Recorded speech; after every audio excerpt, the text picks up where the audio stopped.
That black woman. In this courtroom, you are nothing but garbage before the law. The snarling voice of prosecutor Harold Kemp made the entire room tremble, and Naomi Brooks clenched her hands in despair. At that moment, Malik stood up, slammed his hand on the table, and declared, "Your Honor, I am my mother's lawyer," a blade slicing through the suffocating air. The courtroom froze. Power collapsed beneath the voice of a child, and justice was redefined by love and truth. Watch closely to see what unimaginable thing will happen next. The high ceiling of the county courthouse reflected the cold yellow lights, casting a glow that was both solemn and oppressive over the entire room. The air was thick and heavy, as if even the bricks in the wall were silently watching the trial unfold. Wooden benches stretched in long rows. The jury sat motionless behind the raised stand, while the public packed the gallery, most of them merely waiting to witness a case they'd heard about in some malicious tabloid. The smell of old paper, worn-out wood, and the sharp breathing of those eager to savor this theater of justice all blended into a chaotic, wordless noise. On the defendant's bench, Naomi Brooks sat hunched over, her thin shoulders trembling in waves. Her hands shook so hard they clutched each other tightly, leaving pale marks on the calloused brown skin weathered by years of hard labor. Her eyes avoided every stare, locked instead on the scratched wooden table, as if it could shield her from the invisible knives aimed at her. Every accusation hung in the room like a whip striking her back, causing Naomi to shrink further into herself, like a woman far too familiar with the pain of silent suffering. Behind her, a few police officers whispered without restraint, leaning in close, just enough for the crowd to hear. A sneer cut through the air. Black or not, justice doesn't change its color. The words, sharp as blades, tore through the atmosphere and struck straight into Naomi's heart. Some in the audience chuckled along, short and cold laughs that threw the courtroom's rhythm further off balance. Judge Rollins hadn't banged his gavel. He only frowned, but that hesitation was enough for the taunts to echo in everyone's minds. In the back row, Malik Brooks curled into himself, his small hands clutching a worn folder. The edges were frayed, the paper yellowed with age, but on its cover was a bright red heart he had drawn in crayon. He stared at that heart as if trying to anchor himself, but fear still flickered in his eyes as he watched the scene ahead.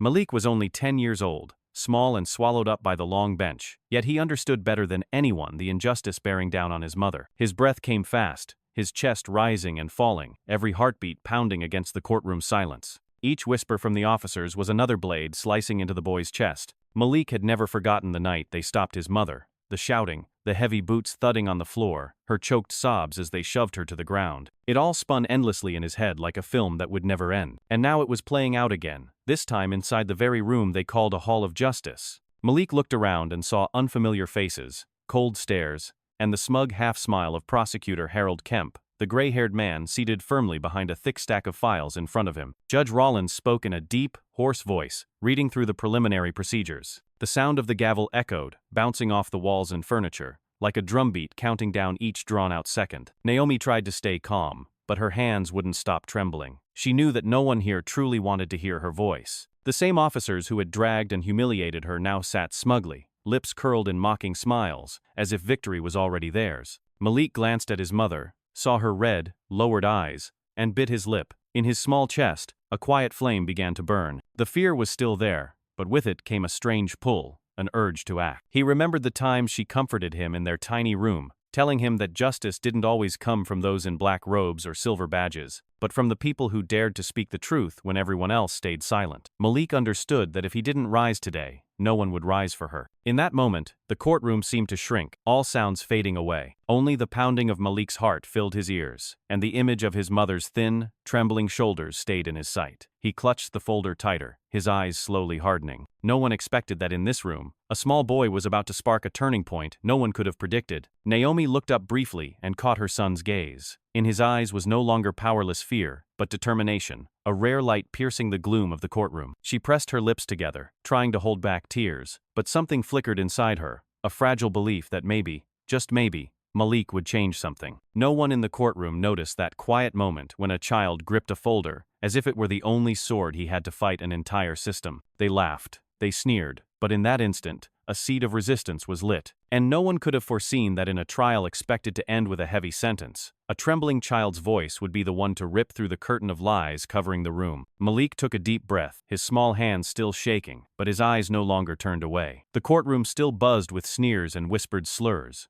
but to him, it all faded. There was only his mother, only the red heart on the folder, and only one belief left. Justice had to be named, even if it came from the trembling voice of a child. The air thickened, ready to explode. The trial had yet to begin its arguments, but the truth was already pressing to break free. And there, in the center of the room, Malik Brooks, small in size and bright in gaze, was ready for the first step that would silence them all. The dry crack of Judge Rawlins's gavel had barely faded when the courtroom slipped into an uneasy silence, only to be broken by the unhurried stride of Prosecutor Harold Kemp. The man, with his square face and deep-set eyes, moved to the center of the courtroom as if it were a stage built solely for him. The sound of his leather shoes hitting the cold wooden floor echoed in a steady rhythm, each step heavy with confidence and power woven into his very being. Harold stopped, placed his hand on a thick stack of files, and a faint smile appeared on his lips. It wasn't friendly, just a casual smirk, laced with mockery, the kind people give when they believe the outcome has already been decided. He spoke, purposefully slow, as if each word was meant to sink deep into the minds of everyone present. "A woman like her wants to argue?"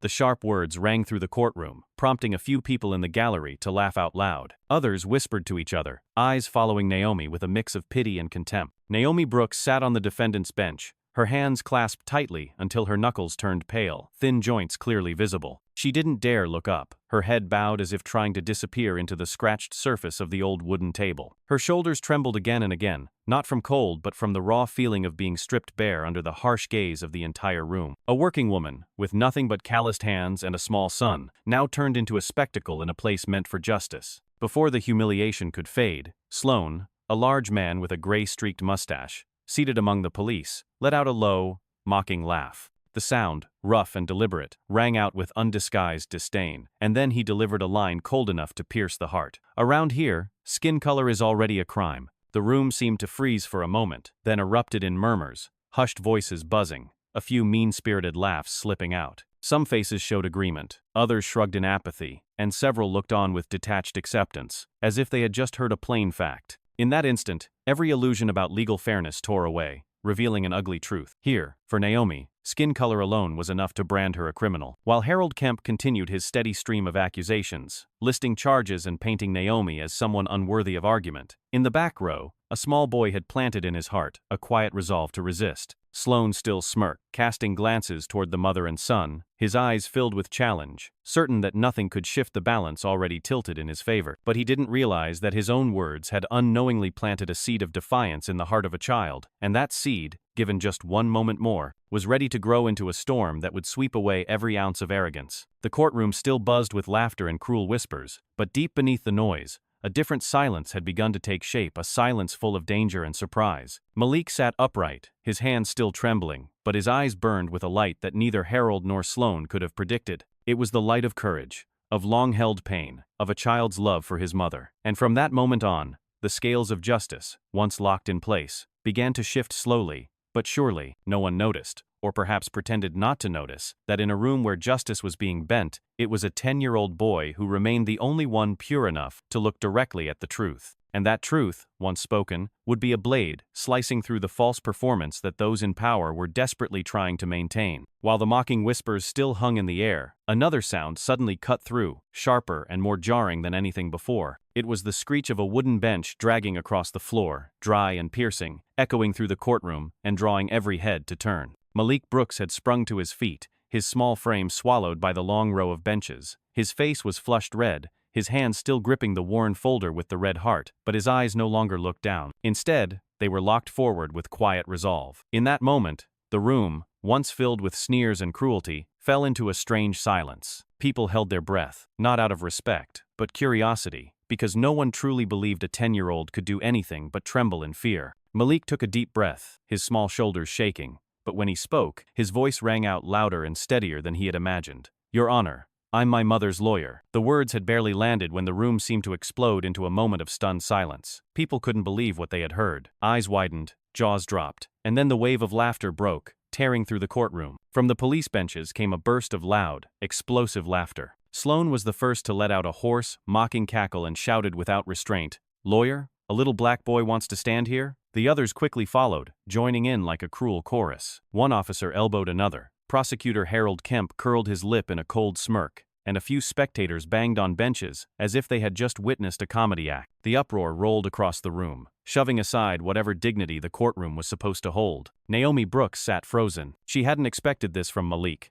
hadn't imagined her son would stand up amid that sea of brutal eyes. She was stunned, her head spinning, hands trembling as they rose to cover her face. Part of her was terrified for him, afraid he would be crushed in seconds under the weight of the ridicule, the venom from those in power. But somewhere deeper inside her, something stirred like a small flame pride. A tiny boy had dared to do what none of the grown men and women in that room had dared to do. Rise and face, bear injustice, head on. Judge Rollins, who had been sitting upright with the cold posture of someone tasked with balance, leaned back slightly in his chair, his eyes locked on the boy. In those aged eyes flickered a brief glint of surprise, not quite agreement but no longer indifference either. He looked at Malik, as though witnessing something that defied reason, a 10-year-old standing among wolves, and his voice, when it came, was sharp. While the mocking whispers still lingered in the air, a new sound suddenly cut through, sharper and more piercing than all the rest. It was the long screech of a wooden bench sliding back, a dry, jarring noise that echoed across the courtroom and made everyone turn at once. Malik Brooks had sprung to his feet, his small frame barely visible among the long rows of benches. His face was flushed, his hand still clutched the worn folder with the red heart,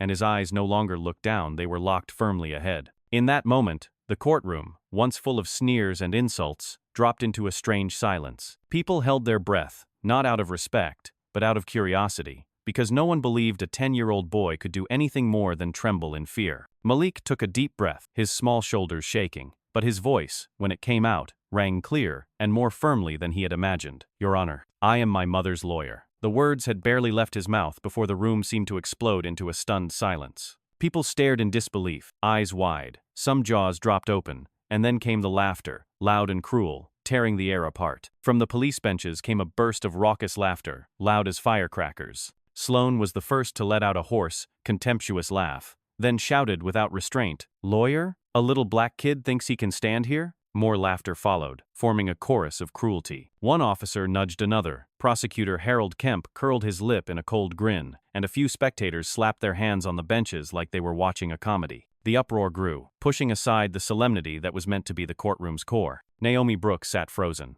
She had never imagined Malik would do such a thing, never thought her son would stand up in the middle of that harsh crowd. She was dizzy, her head spinning, her trembling hands rising to cover her face. Part of her was terrified for him, afraid he would be crushed in seconds under the weight of that mockery, under the venom from those in power. But another part, deeper, flickered like a small flame pride. Her small child had dared to do what none of the adults in that room had dared to do: rise and face raw injustice. Judge Rollins, who had been sitting upright with the cold composure of one holding the scales, leaned back in his chair, eyes fixed on the boy. In those aged eyes flashed a flicker of surprise, not quite agreement, but no longer indifference. He looked at Malik as though witnessing something beyond reason, a 10-year-old child standing among wolves, and when he finally spoke, his voice was sharper than any accusation that had echoed through the room before. The courtroom was still flooded with laughter, echoing off the brick walls into a chaotic roar. The spectators treated it like rare entertainment, and the police chuckled and threw mocking glances toward Malik. Sloan shook his head,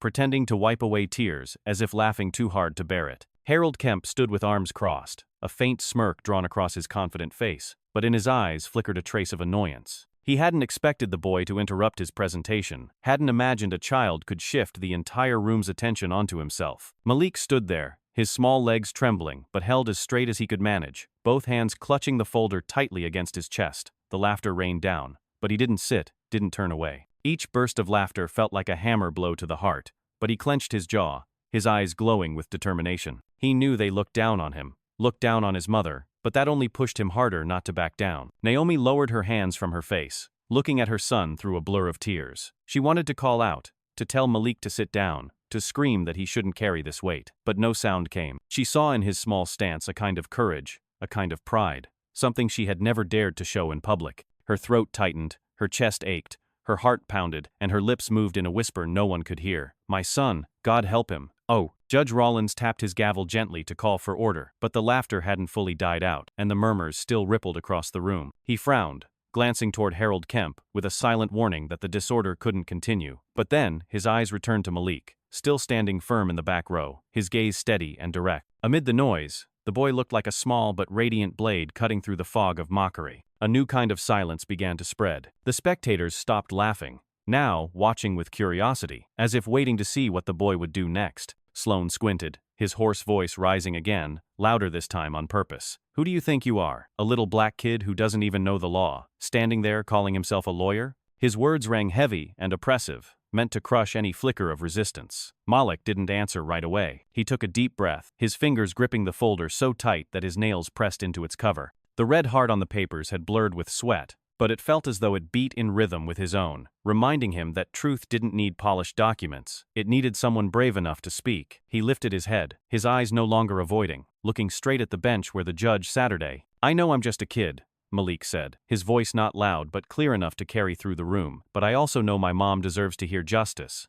not laughter." The murmurs stirred again, but they didn't swell like before. A few faces in the courtroom froze, some pressed their lips together, and others exchanged hesitant looks. Sloan smirked, but the irritation in his eyes was obvious. Harold Kemp narrowed his gaze, tapping his finger lightly on the stack of files, as if calculating. Judge Rollins leaned forward slightly, one hand resting on the gavel, but he didn't strike it again. His eyes were fixed on Malik, observing him with an unreadable expression. Naomi held her face in her hands, this time to stop more tears from falling. She knew her son had just done something unimaginable. A child had stood before a system of power and declared himself her protector. In that moment, Naomi no longer felt alone. Even with an invisible wall of power and prejudice looming ahead, there was still one small hand holding it up beside her. The entire room went still for a moment. The laughter, the mockery, and the pounding of fists all seemed to vanish. Every eye turned to the 10-year-old boy, standing there with trembling legs but eyes burning bright. This child had just challenged the false justice of the courtroom, and no one could guess what might happen next.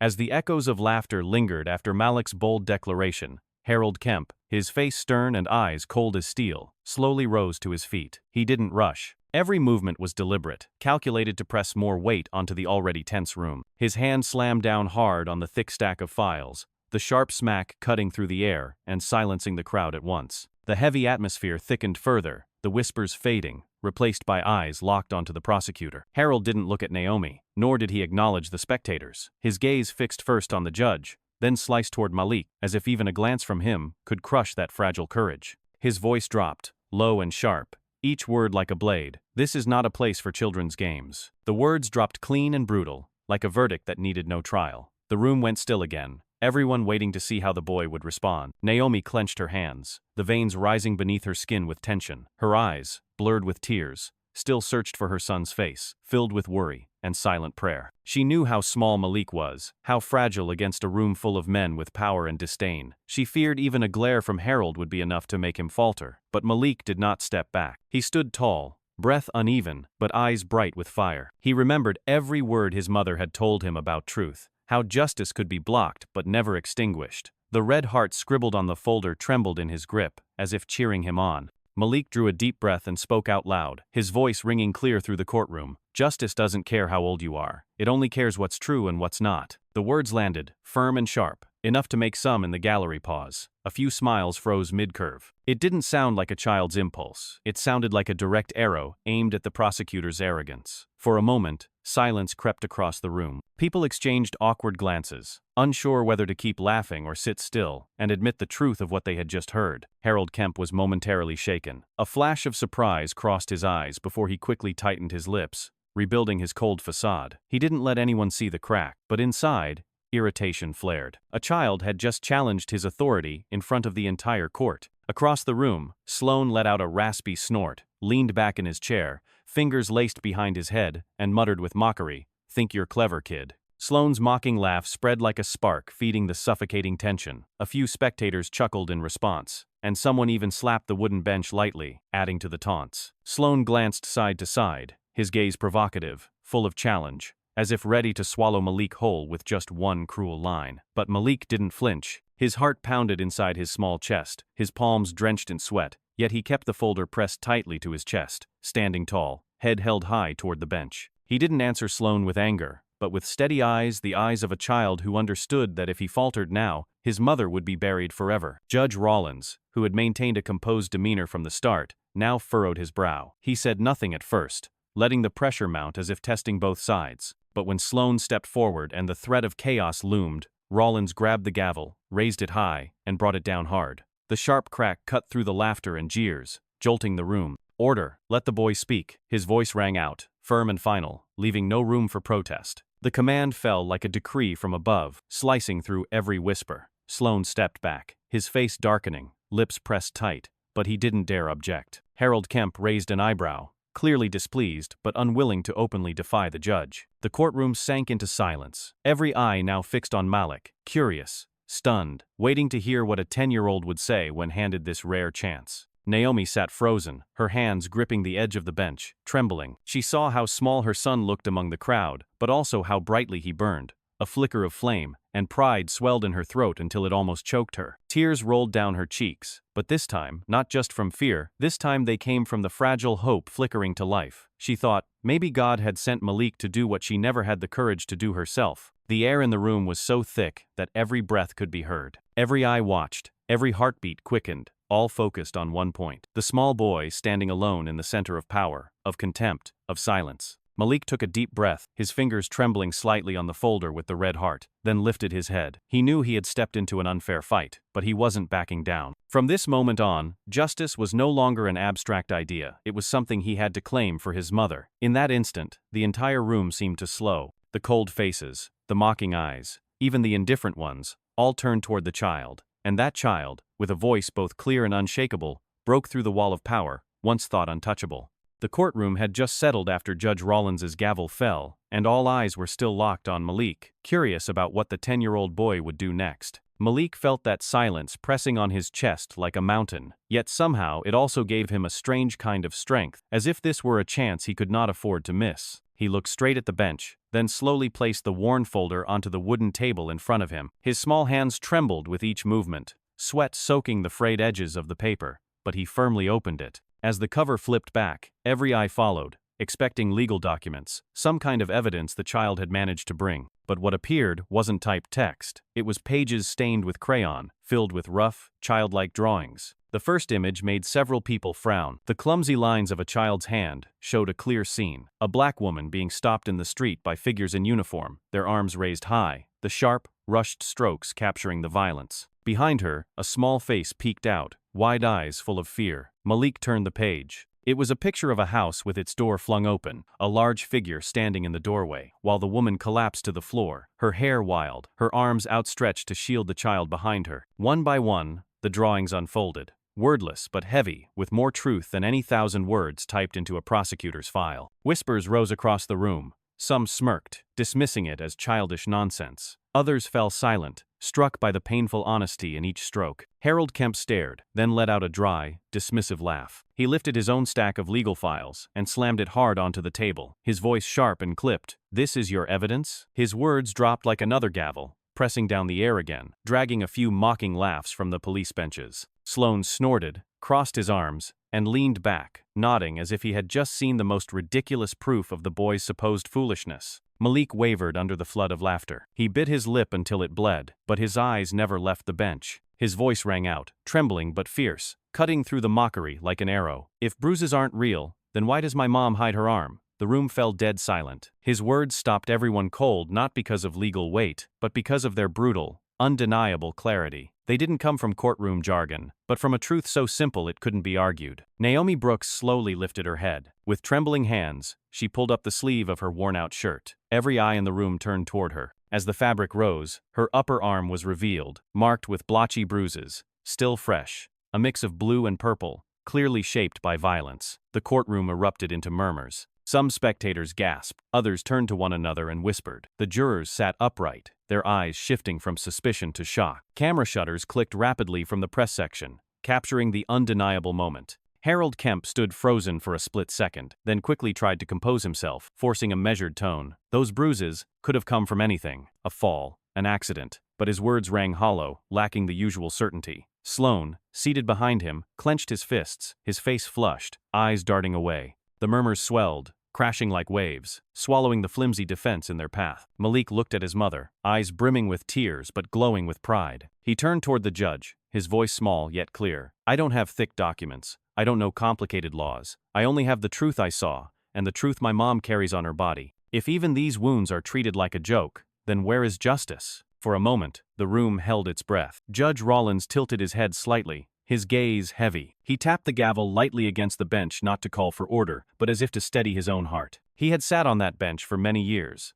witnessed countless trials, but rarely had he faced a moment that forced him to pause and ask himself what justice truly meant. A child, with scribbled drawings and innocent words, had just a question that an entire system had long avoided. Naomi rolled her sleeve back down, her eyes glistening as they met her son's, full of gratitude and love. Inside her, fear still lingered, but something stronger had begun to rise: hope. She understood that from this moment on, the scales in the courtroom were no longer completely tipped to one side. The bruises on her arm, Malik's clumsy drawings, they had cracked the stone wall Harold and Sloane had built. And through that crack, the light of truth had begun to slip in, faint but unmistakable, impossible for the room to ignore. Malik remained standing, holding the folder tightly to his chest, his eyes burning bright, his chest rising and falling with emotion. He knew this battle was far from over. Maybe it had only just begun, but he had taken the first step. He had made them listen, made them see what they wanted to ignore, and more than anything, he had made sure his mother was no longer alone in this room. The atmosphere in the courtroom shifted completely. The mocking laughter was gone, replaced by uneasy glances and hurried whispers. Harold sat down, a flicker of irritation mixed with unease flashing in his eyes,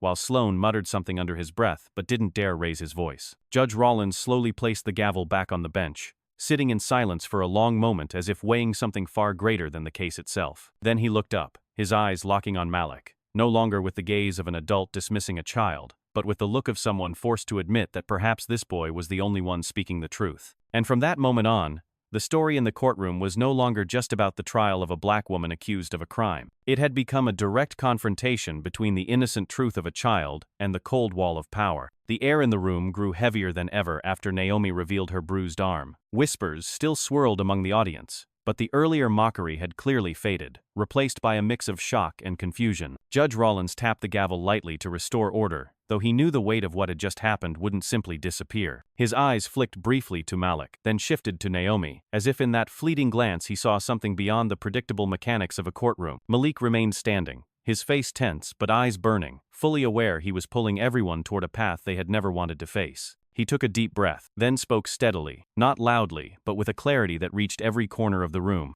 That wasn't the first time my mom was hit. That night, they came into our house. The room trembled. Heads turned toward one another, then back to Malik. He closed his eyes for a moment, as if calling the memory forward, and then the words came, sharp and deliberate, each one echoing from the shadows of that night. I remember the sound of the door being kicked open, boots stomping on the floor, my mom screaming at them to stop. I was right there, at the end of the hallway. I saw them slam her down. I tried to run to her, but a big hand grabbed me and threw me back. I heard her crying. I heard someone yell, "Shut up, you're just trash." The boy's voice, still young but filled with urgency, cut through the room like a blade. Some in the audience gasped. A few shook their heads in disbelief, but no one could stop the mental image forming in their minds, a mother being beaten in front of her child. Sloane suddenly jumped to his feet, his face flushed red, fist slamming against his knee as he shouted, his voice booming over the whispers in the room. "He's lying! That kid is making it up to cover for his mother." His voice roared, brimming with rage like an animal cornered. Malik didn't flinch, didn't look away, didn't shout back. He stood firm, one small hand gripping the edge of the wooden table, eyes locked on Sloane, and when he spoke, his voice was calm and chillingly direct. "If you didn't do it, why are you scared to hear about it?" The words were few, but their weight was thunderous. The courtroom fell silent in an instant. Sloane froze, his mouth hanging open, unable to form a response, his face draining of color as his trembling hand gripped the side of his chair. Harold Kemp shot to his feet,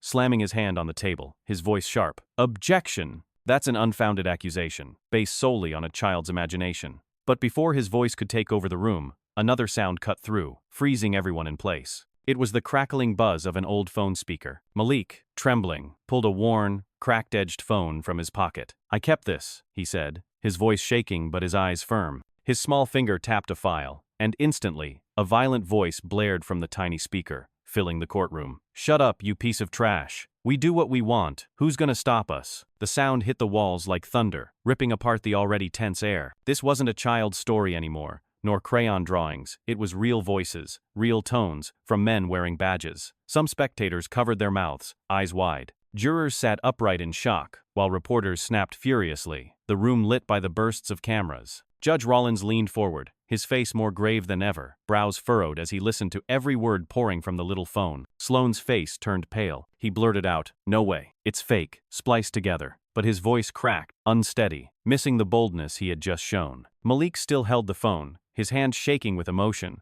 but his voice rang out. "I don't know how to fake anything. This is what my mom had to hear in her own house." Naomi sat at the defendant's bench, both hands pressed to her chest, tears falling freely. She had once believed that night belonged only to her and her child, buried deep in their pain. But now, that truth stood exposed, laid bare before the eyes of everyone in the room. Judge Rollins banged the gavel hard, not to silence the boy, but to contain the eruption building around them. His voice came low and firm, his eyes scanning the room. "Everyone, sit down. This is critical evidence. It will be fully examined." His tone was heavy, but it couldn't mask the shock within him. He had handled volumes of legal documents, hundreds of pages of testimony, but never had a single audio clip revealed the truth so brutally, so undeniably. Harold Kemp stood stiffly, trying to regain control. He stammered, This could be staged. An old phone like that can't be considered valid evidence." But his protest drowned under the rising wave of public outrage. From the back rows, voices shouted, "We heard it. That's their voice." The air in the courtroom turned into a storm, and at the very center of it was a small old phone in the hands of a 10-year-old boy. Malik slowly placed the phone on the table, his eyes still locked on Sloan. The boy didn't need to shout, he only needed the truth to speak, and that truth had just stripped bare the nature of those sworn to uphold the law. Naomi wiped her tears, looking at her son as if he were no longer a child, but a rare light in the middle of a vast darkness. Sloan slumped forward, his hands gripping the edge of the bench, sweat beading on his forehead,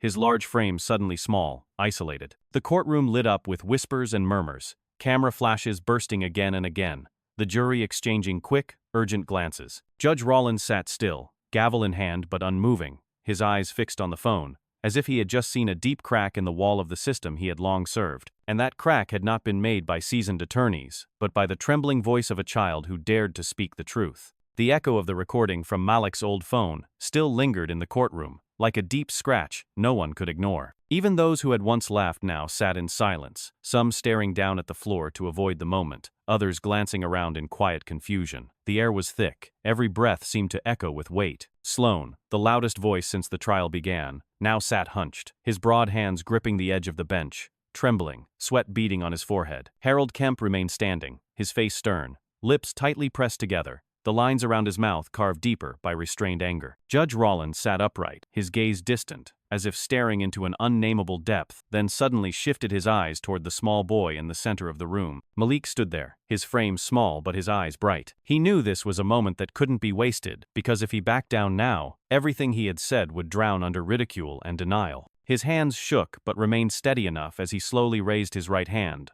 the motion deliberate, like something he had seen in books, but different. This was not a ceremonial oath, it was survival. His voice rang out, clear and unwavering, cutting through the thick silence. "I swear before the court, this is the truth. I have nothing else but this." Ems. The oath fell into the room, plain and unadorned, but with a weight that made the courtroom pause. It wasn't the polished language of seasoned lawyers, but the direct cry of a small heart under pressure. People had grown used to hearing routine oaths from adults, so when a child spoke with trembling honesty, it became harder to ignore. A reporter in the front row leaned forward, scribbling quickly, his palm damp with sweat. He knew he had just witnessed a moment that would be remembered not for legal precedent, but for emotional power. Harold Kemp curled his lip, trying to reclaim control. He let out a dry laugh, his voice stretching with open mockery. "A child's oath holds no weight. We're here to try a case, not listen to fairy tales." He emphasized each word, casting a glance toward the jury, as if to rally them back to his side. But in a few of their eyes, Harold found no agreement, only a quiet uncertainty. His sarcasm, like an arrow fired into the void, failed to land where he had hoped.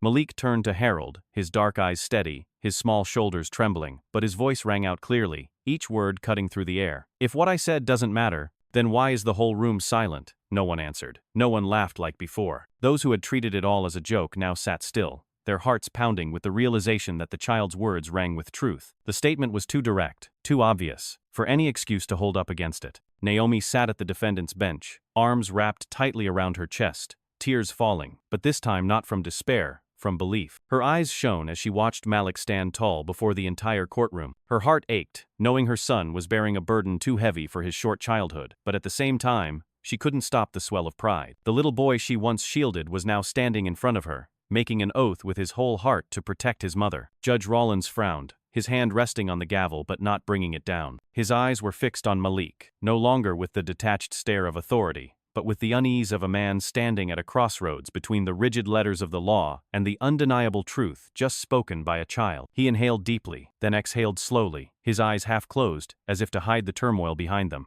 The courtroom was completely silent. Not a cough, not a snicker. Those who once scoffed now looked away, or stared at Malik with unreadable expressions. The jury whispered among themselves, serious glances passing between them. Cameras flashed, capturing the boy's face and his raised arm. That image, though imperfect, carried more weight than stacks of paperwork, because it was not just testimony, it was a symbol of belief. Malik lowered his arm, his small hand shaking, but his expression remained steady. He knew he had just placed everything on the line. If his oath was dismissed, all would collapse. But if it reached even one heart in the room, just one, then the path ahead could change. And in that moment, he no longer felt like a child. He was someone standing before the court, speaking for all those who had ever been forced into silence. Sloan sat frozen, fingers gripping the bench, his eyes filled with resentment, but his mouth unable to form a word. Harold Kemp looked down at his thick file, then back at the boy, his face tight with tension, as if searching for a way to regain control but not knowing where to start. Judge Rawlins's eyes narrowed, his gaze deep, as if a small flame had begun to flicker in a place long buried in ashes. The entire room sank into a dense silence, a silence no longer filled with contempt, but with attention. And in that attention, the innocent oath of a child became a thread binding everyone to confront themselves. Justice wasn't in age, or in the thickness of a file, but in the weight of truth and the courage to speak it. After Malik's haunting oath, the air in the courtroom seemed to thicken with another layer of fog, dense and tense to the point where every breath could be heard. Spectators sat frozen, some covering their mouths as if to stop a gasp, others staring at the boy with puzzled expressions, caught between shock and confusion. Everyone felt that what was happening no longer resembled any trial they had ever witnessed. A 10-year-old child had just sworn an oath, and his innocent yet piercing words had brought the entire room to silence. In that heavy silence, Harold Kemp stepped forward, his tall frame moving with a calm yet imposing air. He placed both hands on the wooden table before him, his sharp gaze cutting straight into Malik. His face tensed, the wrinkles around his mouth deepened,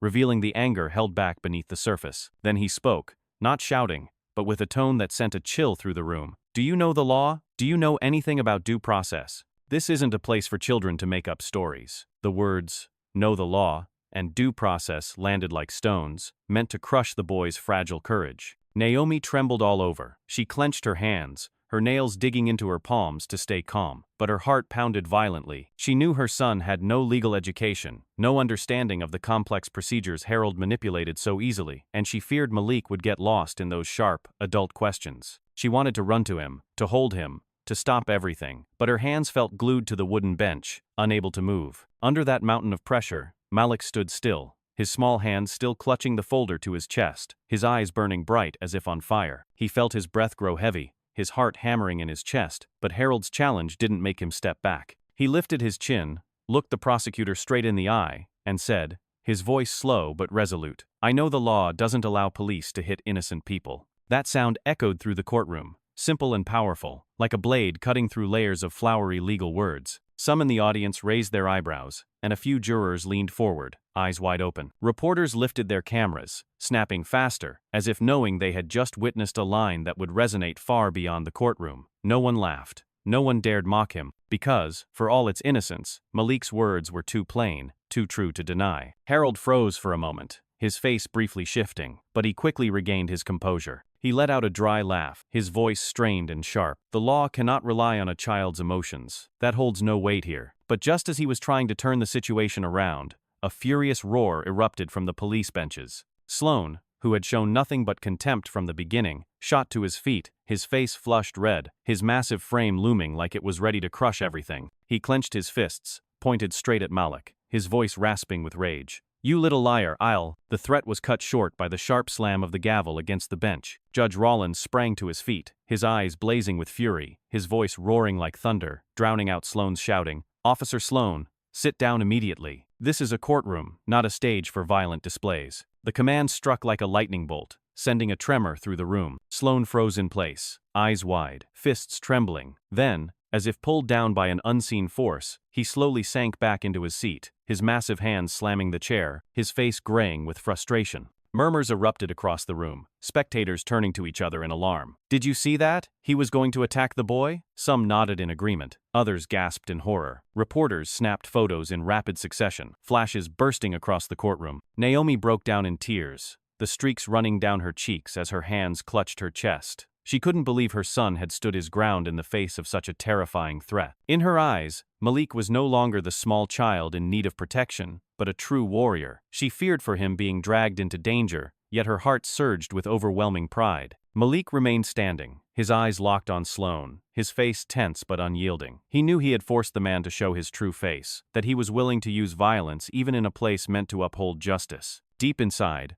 Malik felt a growing sense of certainty. The truth was on his side, and the more they lashed out, the more they proved they had no reason left to stand on. Judge Rollins sat down, his hand pressed firmly on the gavel, his stern eyes sweeping across the courtroom. He glanced at Sloane, then at Harold, and finally, his gaze settled on Malik. For a moment, that gaze was no longer cold, but held a deep, quiet hesitation. He had seen many trials, many defenses, many liars, but rarely had he seen a gaze so unwavering, the gaze of a child pouring his whole heart into defending his mother. The courtroom remained tense, murmurs still lingering, but clearly the atmosphere had shifted. People no longer looked at Malik as a joke, but as someone who could truly tip the scales. The jury whispered among themselves, their eyes gradually showing focused attention. Reporters clicked away non-stop, capturing every expression, every gesture, knowing this wasn't just a trial, but a moment that could become a symbol. Naomi looked at her son, her heart on the verge of breaking with faith and love. She knew he had chosen a path with no way back, that he had dared to stand against power with nothing but his innocent voice. And in that moment, she understood that no matter the outcome of the trial, her son had already won, because he had made the entire room stop and listen to the truth. Malik took a deep breath, his hand gripping the edge of the file, then began to speak slowly. His voice wasn't loud, but every word struck hard in the chests of those listening. "I still remember that night clearly, when I was sleeping, and the door burst open,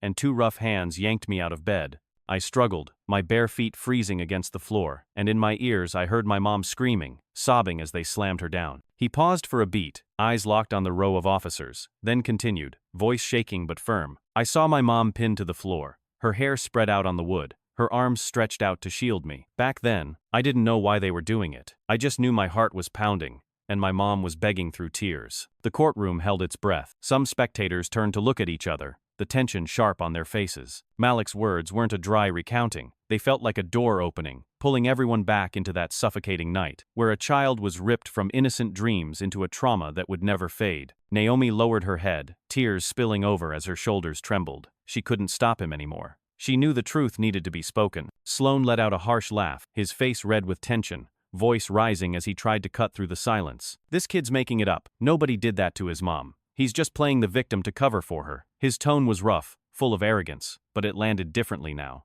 There was no laughter from the room this time, only the murmur of rising outrage. A man in the back row stood abruptly, pointing a finger. "Did you hear that?" He told it like he lived it. "No kid makes up the sound of their mother crying." The woman beside him nodded, her eyes rimmed red, whispering, "You can tell just by listening, it's the truth." The whispers of anger spread fast, like fire catching dry grass. Some reporters scribbled quickly, pens rushing across paper, and cameras swung towards Sloane, trying to capture his shaken face. Sloane turned, looking to Harold for support, but Harold remained silent, his expression pensive, his eyes more serious than before. Judge Rollins tapped his gavel gently, but his voice wasn't sharp this time. It was heavy, subdued. "That's enough. The boy is testifying, and every word will be recorded." Malik remained still, his eyes glistening but unblinking. He looked around at the murmuring courtroom, then bowed his head briefly, as if to gather more courage. "That night, I was trembling. I wanted to run to my mom, but two hands grabbed my wrists. I was yanked back. I screamed and cried, but no one listened. My mom's voice kept calling out, 'Please, don't hurt my son.' But then came the shouting, the stomping feet on the floor, and all I could do was stand there and watch." His voice caught, and that very catch in his throat made everyone feel as if their own hearts had been gripped tight. There was no more mocking laughter. Those who had once looked on with contempt now lowered their heads. Some in the audience wiped away tears. The air was heavy, every eye locked on Malik, drawn into the memory he was unfolding. Sloane opened his mouth again, but was quickly silenced by hissing, "Shh," from the crowd, and the stern glare from Rollins forced him to shut it without a word. In that moment, the courtroom no longer felt like a space for legal procedure, but a place where people had to face the darkness within the system itself. Malik's story, His painful memory of that night had cut a deep gash through the wall of lies, and everyone from the jury to the press knew that the gash would only spread wider. A moment that felt like 1,000 years passed in the courtroom as Malik paused after his trembling words. No one moved. Then, from the jury box, an older man slowly shook his head. He had specks of gray in his hair, deep lines etched across his face, and eyes that were anything but soft. That shake of the head made no sound, but it was razor-sharp, as if saying what had just been heard could no longer be denied. He stared directly at the police bench, his gaze stern and cold,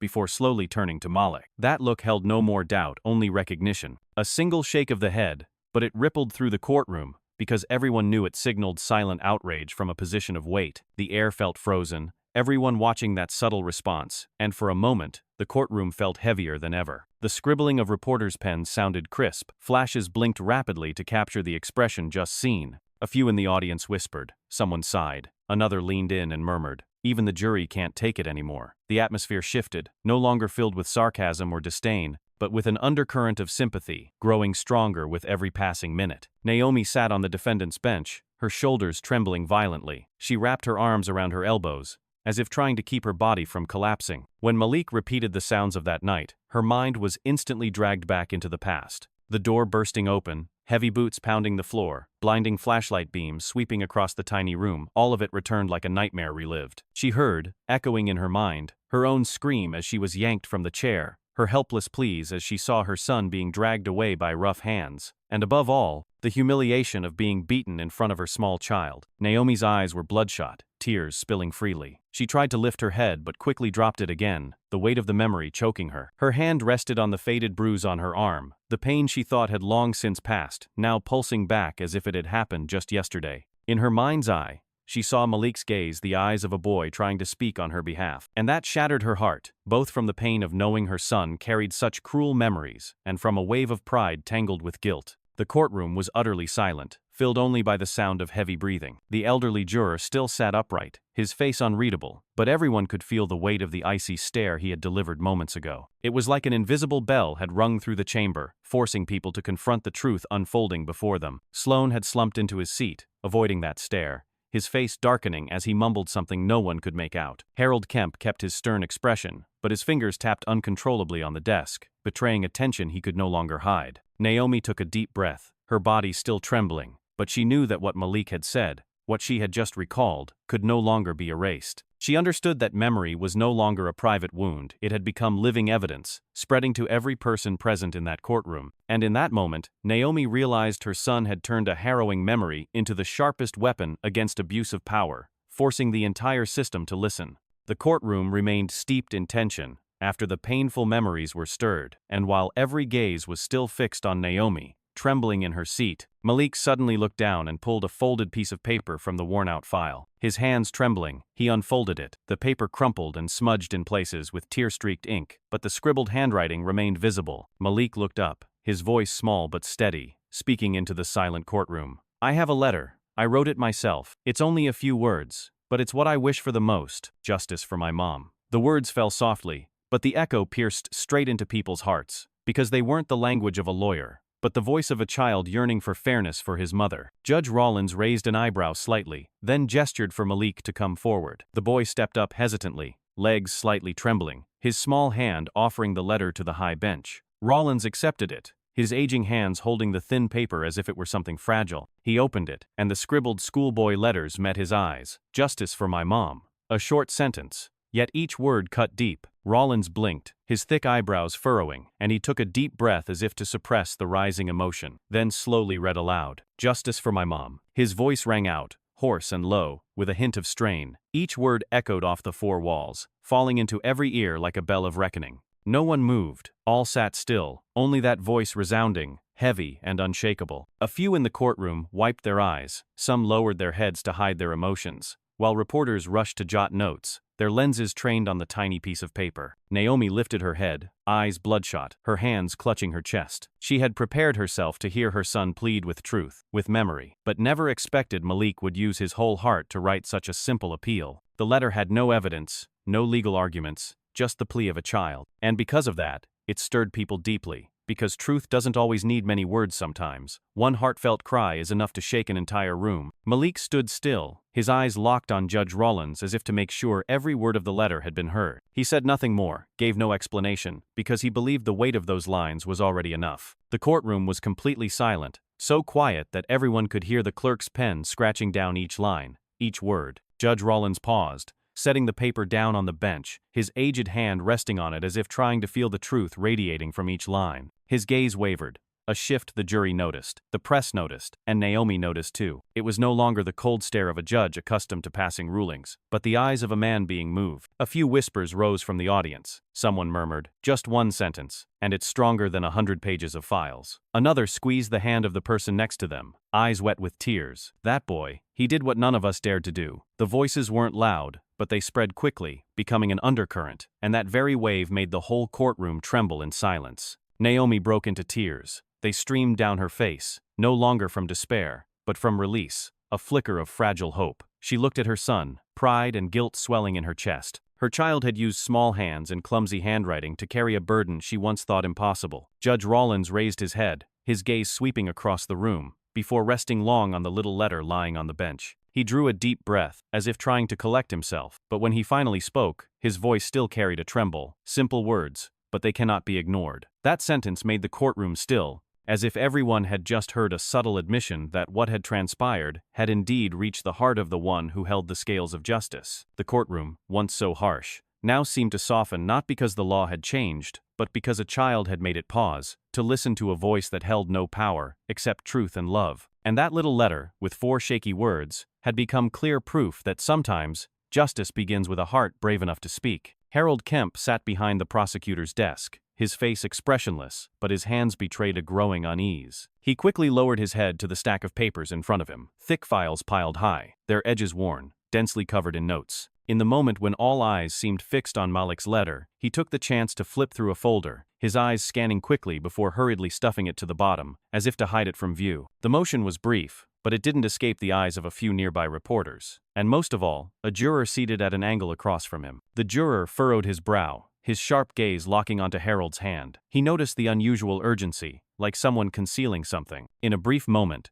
the sound of rustling paper rang too clearly in the otherwise silent courtroom, drawing a few glances. A young reporter shifted in his seat, eyes flashing with instinct. He subtly aimed his camera down, and caught the moment Harold slid the papers into the bottom shelf, his face tight with stress, sweat beading at his temple. Naomi sat at the defendant's bench, still teary from her son's letter, but something suddenly felt off. Her reddened eyes drifted to the prosecution's table, and for a fleeting second, she saw Harold's hand tremble in awkwardness that sharply contrasted with his usual composure. Malik noticed it too. The boy tilted his head slightly, his dark eyes tracking every movement, sensing that he might have just spotted a crucial crack. The air, heavy with emotion, began to stir again with small murmurs, scattered at first, then spreading. A reporter dared to whisper, "What did he just hide?" The question was quickly swallowed by silence, but it was enough to unsettle the room. Judge Rollins lifted his gaze, casting a glance toward Harold, his eyes sharper than usual. The seasoned judge immediately picked up on the discomfort behind the awkward move, but he didn't interrupt, choosing instead to observe in silence, his stare marking the moment. Harold kept his face composed, but his hand resting on the file trembled slightly. He tried to feign reading another document, but the usual flow was gone. His eyes flicked toward the audience more than once, and each time they met a questioning stare, the corner of his mouth twitched. The bold confidence he had displayed at the start was now visibly cracking, revealing an unsteady, clumsy defense. Malik stood still, his small hands clenched tightly together, the image of Harold hastily tucking away the document looping in his mind. He didn't yet know exactly what it was, but with the instinct of a child who had witnessed injustice, he understood that it was a crucial piece of the real picture. He looked up at the judge and caught Rollins's pensive gaze. In those aged eyes flickered a glint of alertness, and Malik knew he had seen everything. The courtroom now felt like a boat tipping to one side. The silence born from emotion over the letter had quickly shifted into suspicion aimed at Harold. A few reporters lowered their pens to jot down hot new lines. Prosecutor acts suspiciously. The jury exchanged glances, one member frowning slightly, another clenching a fist on their lap, and all of them understood they had just witnessed a troubling moment.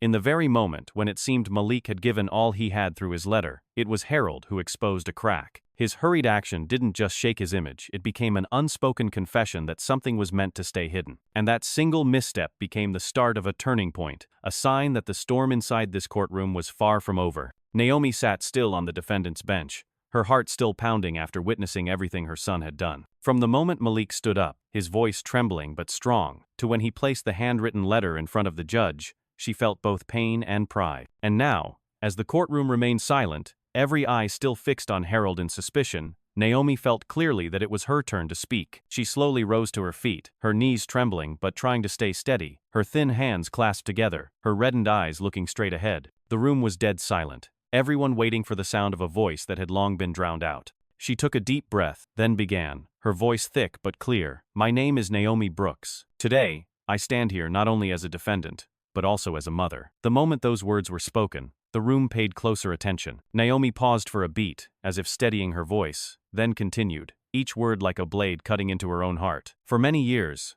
I've been seen as guilty, not because I did something wrong, but simply because of the color of my skin. When I was stopped on the street, watched in stores, forced into silence in my own home, I realized they had already judged me guilty before I ever said a word." A few murmurs stirred in the audience. People always knew discrimination existed, but hearing it spill from a trembling voice, in a room meant to embody justice, made it land with deeper pain. Naomi placed a hand over her chest, her fingers shaking, pressing down as if to keep her heart from breaking. She continued, her voice faltering but firm. "I once believed that if I worked hard, if I didn't break any laws, I would be treated fairly, but I was wrong, because even when I was just a woman walking home after a night shift, they looked at me like I was a criminal." Tears streamed down her cheeks, but she didn't wipe them away. She let them fall, a living testimony to what she had endured. Naomi's gaze swept across the courtroom from the jury, to the judge, to the audience, then landed on her son. Malik looked up, his eyes shining, lips pressed tight, and his small nod gave her the strength to go on. Naomi spoke again,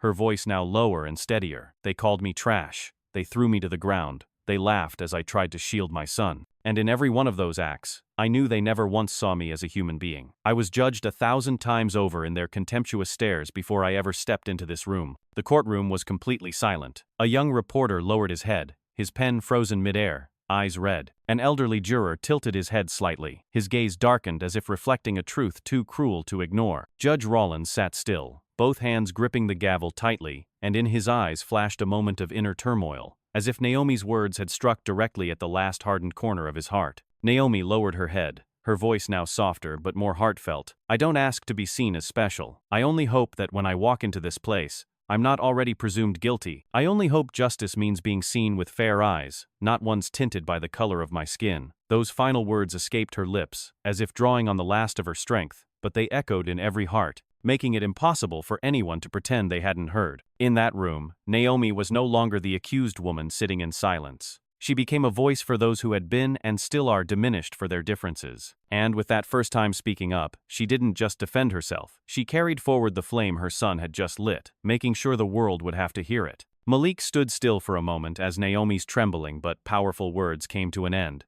Then he stepped forward. His small hand reached for his mother's, their fingers locking tightly together. Naomi flinched for a second, then allowed the warmth from her son to flow into her. In that moment, Malik's eyes shone bright, not the eyes of a 10-year-old anymore, but of someone standing tall with his mother to face the world. He lifted his chin, lips pressed tight, and looked out at the courtroom with a gaze that said she was not alone, and he would stand there with her until the end. That simple gesture carried a force no one could explain. Those seated in the courtroom felt their chests tighten. A few reporters quickly swung their cameras around, capturing the moment of the mother and son's hands clasped together, knowing this image would live far beyond the courtroom walls. Jurors sat straighter, some nodding gently, others covering their mouths to hide emotion. The cold formality that had cloaked the room cracked open, replaced by a rising tide of empathy. Naomi looked down, saw her son standing proud, and her heart clenched. She knew Malik had traded a peaceful childhood to be her strength in this moment, and she felt both grief and pride bring tears to her eyes. She gripped his small hand tighter,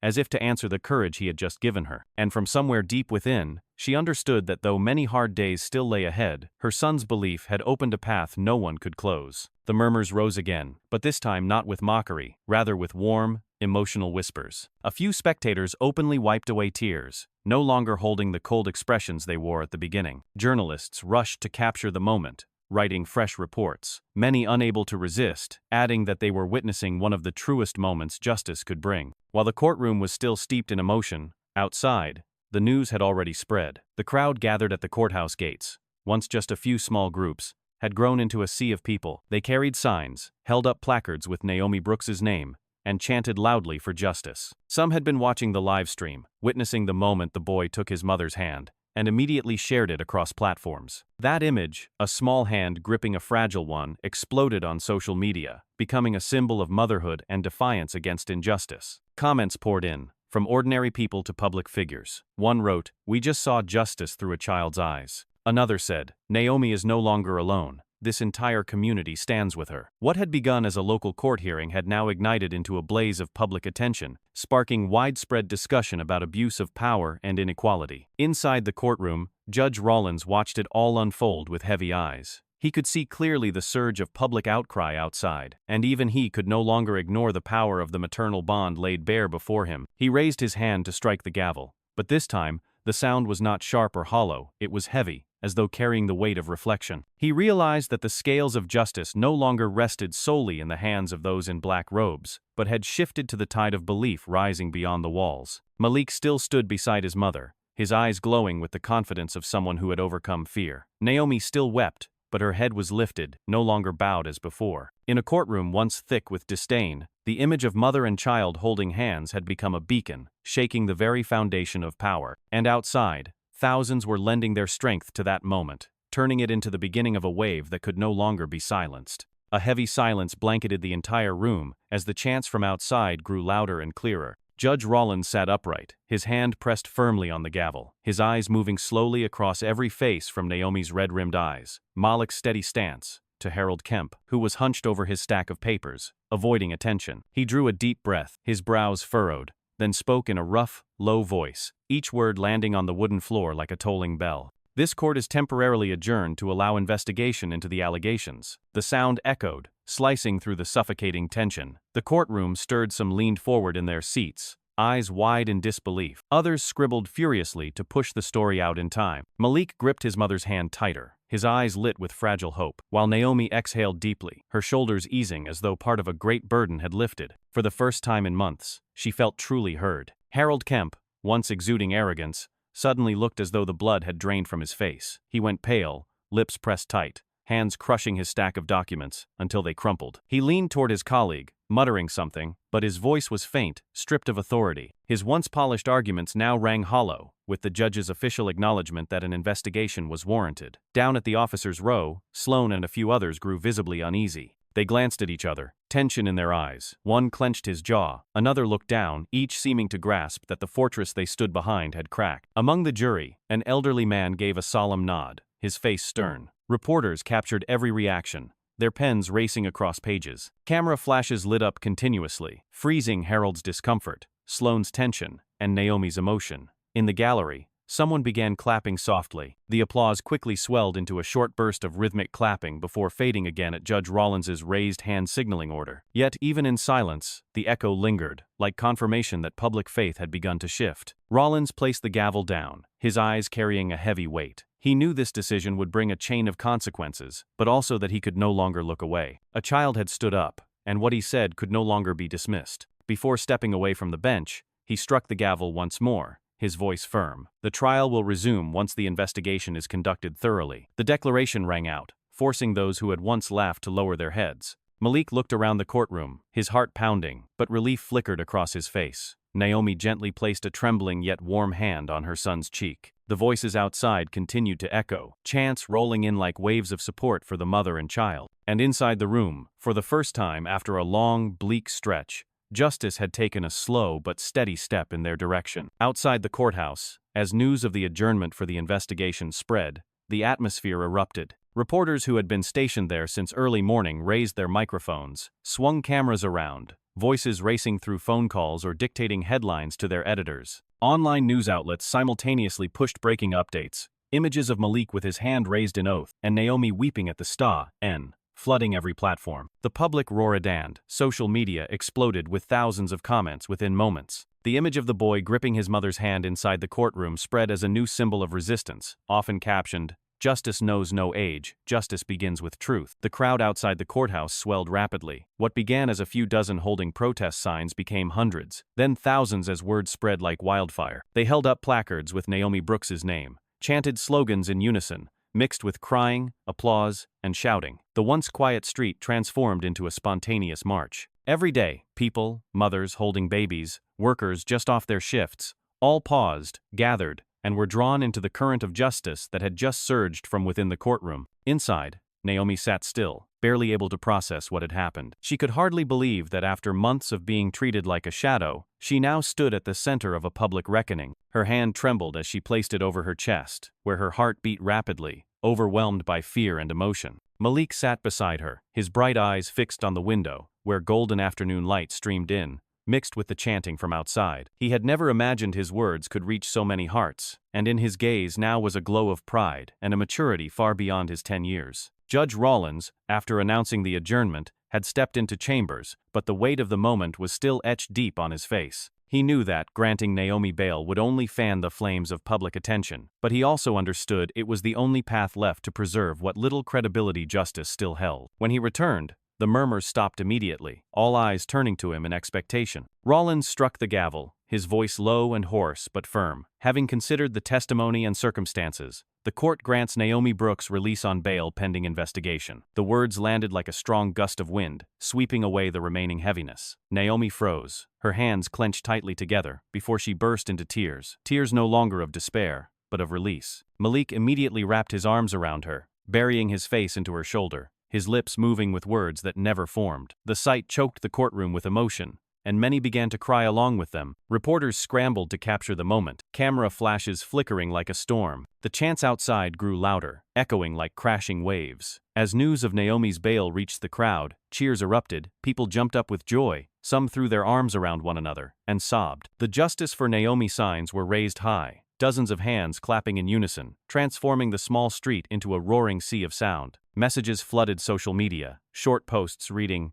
"Naomi is free," appeared everywhere, spreading like wildfire. Naomi was led into the courthouse hallway, her eyes hesitant as if she couldn't believe it. She looked at the crowd waving outside, hearing the rising chants clearly, and her heart swelled. Malik held her hand tightly, guiding her step by step, his eyes glowing with pride. Cameras captured the moment, a teary-eyed moth, and a small but unflinching boy leading her out into the light. That moment no longer belonged just to Naomi and Malik. It had become the shared image of a community. People who had once been silent now had a voice, seeing themselves in the pain and resilience of this mother and son. And because of that unity, a woman once crushed by the system now had a chance to breathe the air of freedom, at least for now. In the roar of chants and the warm light of late afternoon, Naomi lifted her head. She no longer saw the contemptuous stares she had grown used to, but instead countless looks filled with belief and solidarity. For the first time in years, she truly felt seen as a human being. And right beside her, Malik still held her hand tightly, as a reminder that this journey was only beginning, but this time,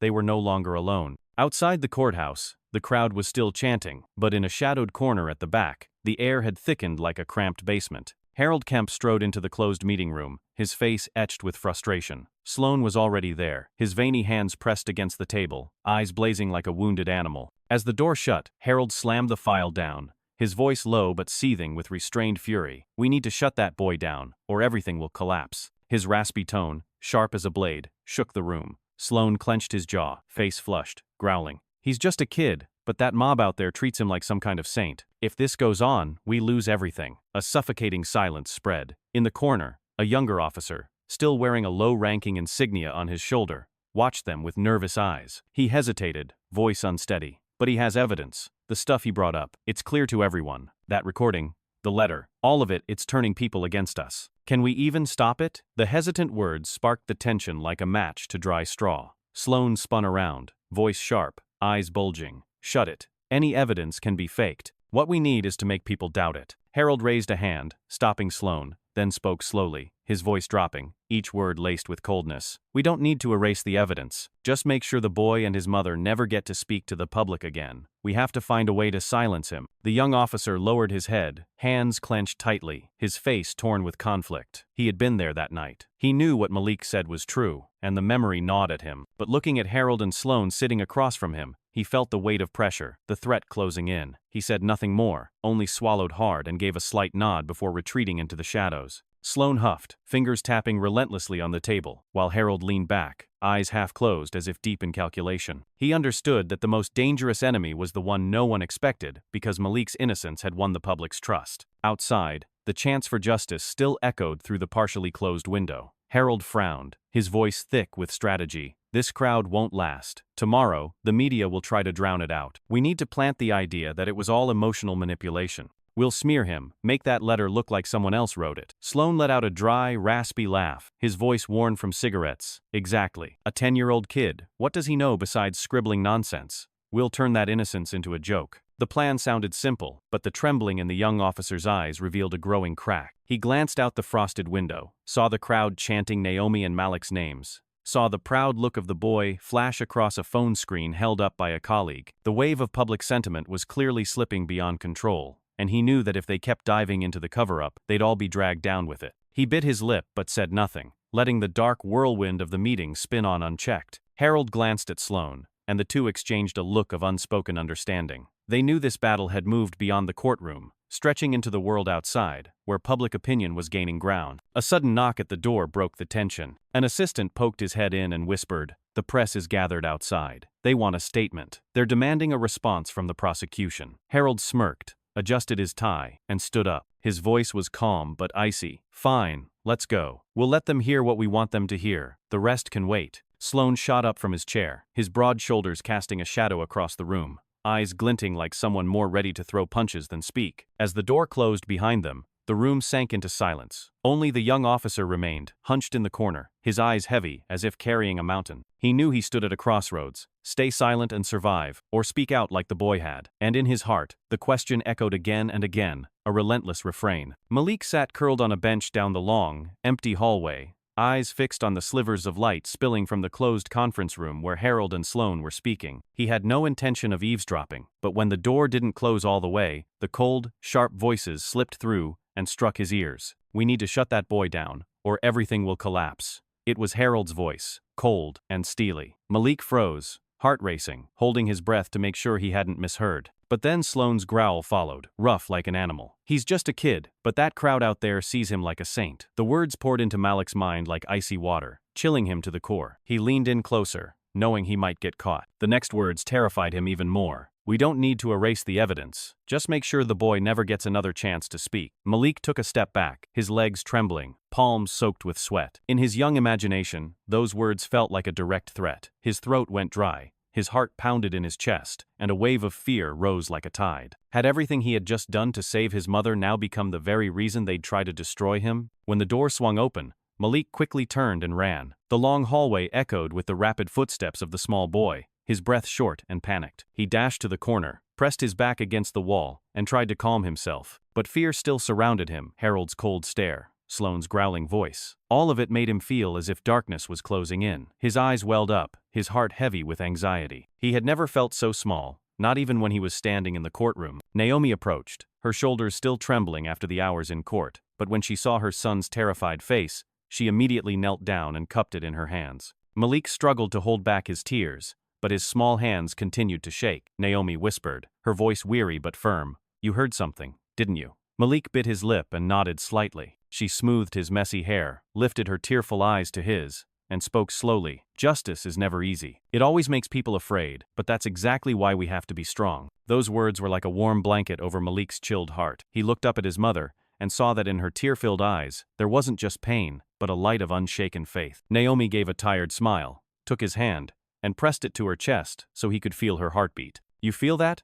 My heart's still beating. And as long as it does, I won't give up, and neither can you." Malik tightened his grip on her hand, feeling a new fire pass through each beat. Outside, the crowd's chants still rumbled in the distance. The sound reached the hallway, echoing with the rhythm of their heartbeats, a reminder that they were not alone. Malik took a deep breath, squared his small shoulders. The fear was still there, but it no longer swallowed him whole. He knew his mother was right. Justice wasn't easy, but that was exactly why he had to be stronger. Naomi looked at her son and gave a gentle nod, and in the deep, maternal warmth of her gaze, Malik found peace in the eye of the storm. In the shadows of scheming and backroom plots, the mother and child stood side by side, just a boy and a weary woman, but the strength they shared was enough to light the entire courthouse hallway. And from that moment on, Malik understood that no matter how dangerous the road ahead, he would not back down, because justice only matters when it's fought for with all the love and belief one has. The small room where Naomi and Malik stayed during her release felt like a box, with damp-stained walls and an old window whose cracks let in the cold wind. Night had fallen, bringing an eerie stillness, no more noise from the crowd outside the courthouse, only the soft chirping of insects and the whisper of wind slipping through the wooden gaps. In the dim yellow light, mother and son sat close together, Naomi holding her son in her arms, as if she were cradling her entire world. His warmth eased her trembling slightly, but her heart was still heavy with countless worries. Worries she didn't dare speak aloud for fear of burdening Malik even more. Malik buried his face into his mother's shoulder, silent for a long while, then looked up at the crumpled paper on the table. It held the sentences he had written, the things he planned to say in court the next day. He read them over and over, whispering each line as if afraid he might forget them under the weight of dozens of harsh stares. Tears rolled down his cheeks, soaking the shaky handwriting, but he didn't stop. Malik knew tomorrow might decide everything, and if he wasn't strong enough, his mother would again be dragged into the darkness of false accusations. Naomi watched her son, heart aching. She wanted to stop him, to say that he was just a child and shouldn't have to bear so much, but the words caught in her throat. She had seen the pride in Malik's eyes, had heard his firm voice in that crowded courtroom, and she knew no one could extinguish that determination now. Instead of stopping him,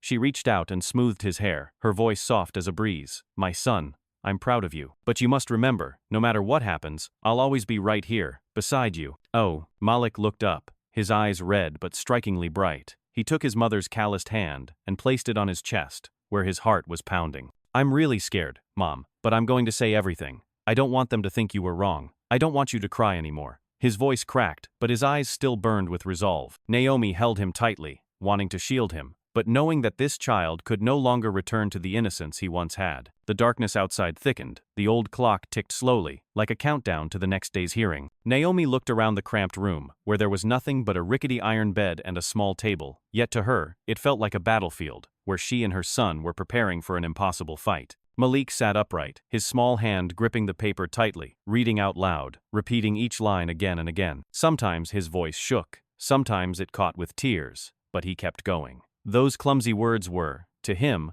the only weapon he had to protect his mother. Naomi listened, her heart tightening with each word. She remembered the long days of hard work just to provide for her son, remembered the times when Malik was little, waiting for her with tired eyes. Now, that very child was protecting her, using his tender voice to stand against an enormous system. The reversal of roles filled her with both pride and guilt. Tears streamed down her gaunt cheeks, but she didn't sob. She wanted Malik to see that his mother was still strong. Outside, a gust of wind made the door creak, but inside, the air was filled with warmth. Malik leaned into his mother, eyes closed, still murmuring the final words of his speech. Naomi bent down and kissed his hair, whispering, "Tomorrow, just be yourself, that's enough. They'll hear the truth in your voice." Her words lit a small flame in Malik's heart. He smiled through his tears, clenched the paper tightly, then gave a small nod, as if making a silent promise to himself. The night dragged on, the clock ticking into a new hour, but the two of them remained side by side. They knew countless trials lay ahead, but in that dark room, their bond as mother and son had become armor. And when dawn arrived, the light would pour into that small space, guiding them out, ready to face the defining trial. Malik closed his eyes, tears still clinging to his lashes, but in his drifting sleep, he dreamed of his mother smiling, and of himself standing tall in court, his voice ringing out like a promise to justice. Naomi sat quietly on the rickety iron bed, darkness swallowing the small room. Malik still refused to let go of the paper in his hands, his eyes still glassy but now sharper with determination than when the evening began. Naomi reached out, gently took his small hand, placed it over her heart, and said softly but firmly, "Your heart is the strongest weapon." Malik looked up at her, surprised, as if doubting that a trembling, fearful child's heart could stand against those powerful people outside. But Naomi smiled, a smile filled with tears and pride her eyes, telling him that no one could silence the truth when it came from the purest place. Malik gently squeezed her hand. He felt the steady beat of her heart and realized it was that very strength that had carried him through every day. He remembered the nights she came home after work, shirt soaked with sweat, eyes tired but still wrapping him in a hug like she was holding onto hope itself. Now, her words had sparked another flame inside him, one that told him when he stood in front of everyone tomorrow, he wouldn't be afraid. Malik gave a small nod, lips pressed tight, his eyes shining with a rare determination for a 10-year-old. Outside the window, rain suddenly poured down, each heavy drop pounding on the tin roof like nature's fierce orchestra. Streams of water streaked down the glass, illuminated by the streetlight outside, shimmering like alternating traces of light and shadow. Naomi looked up,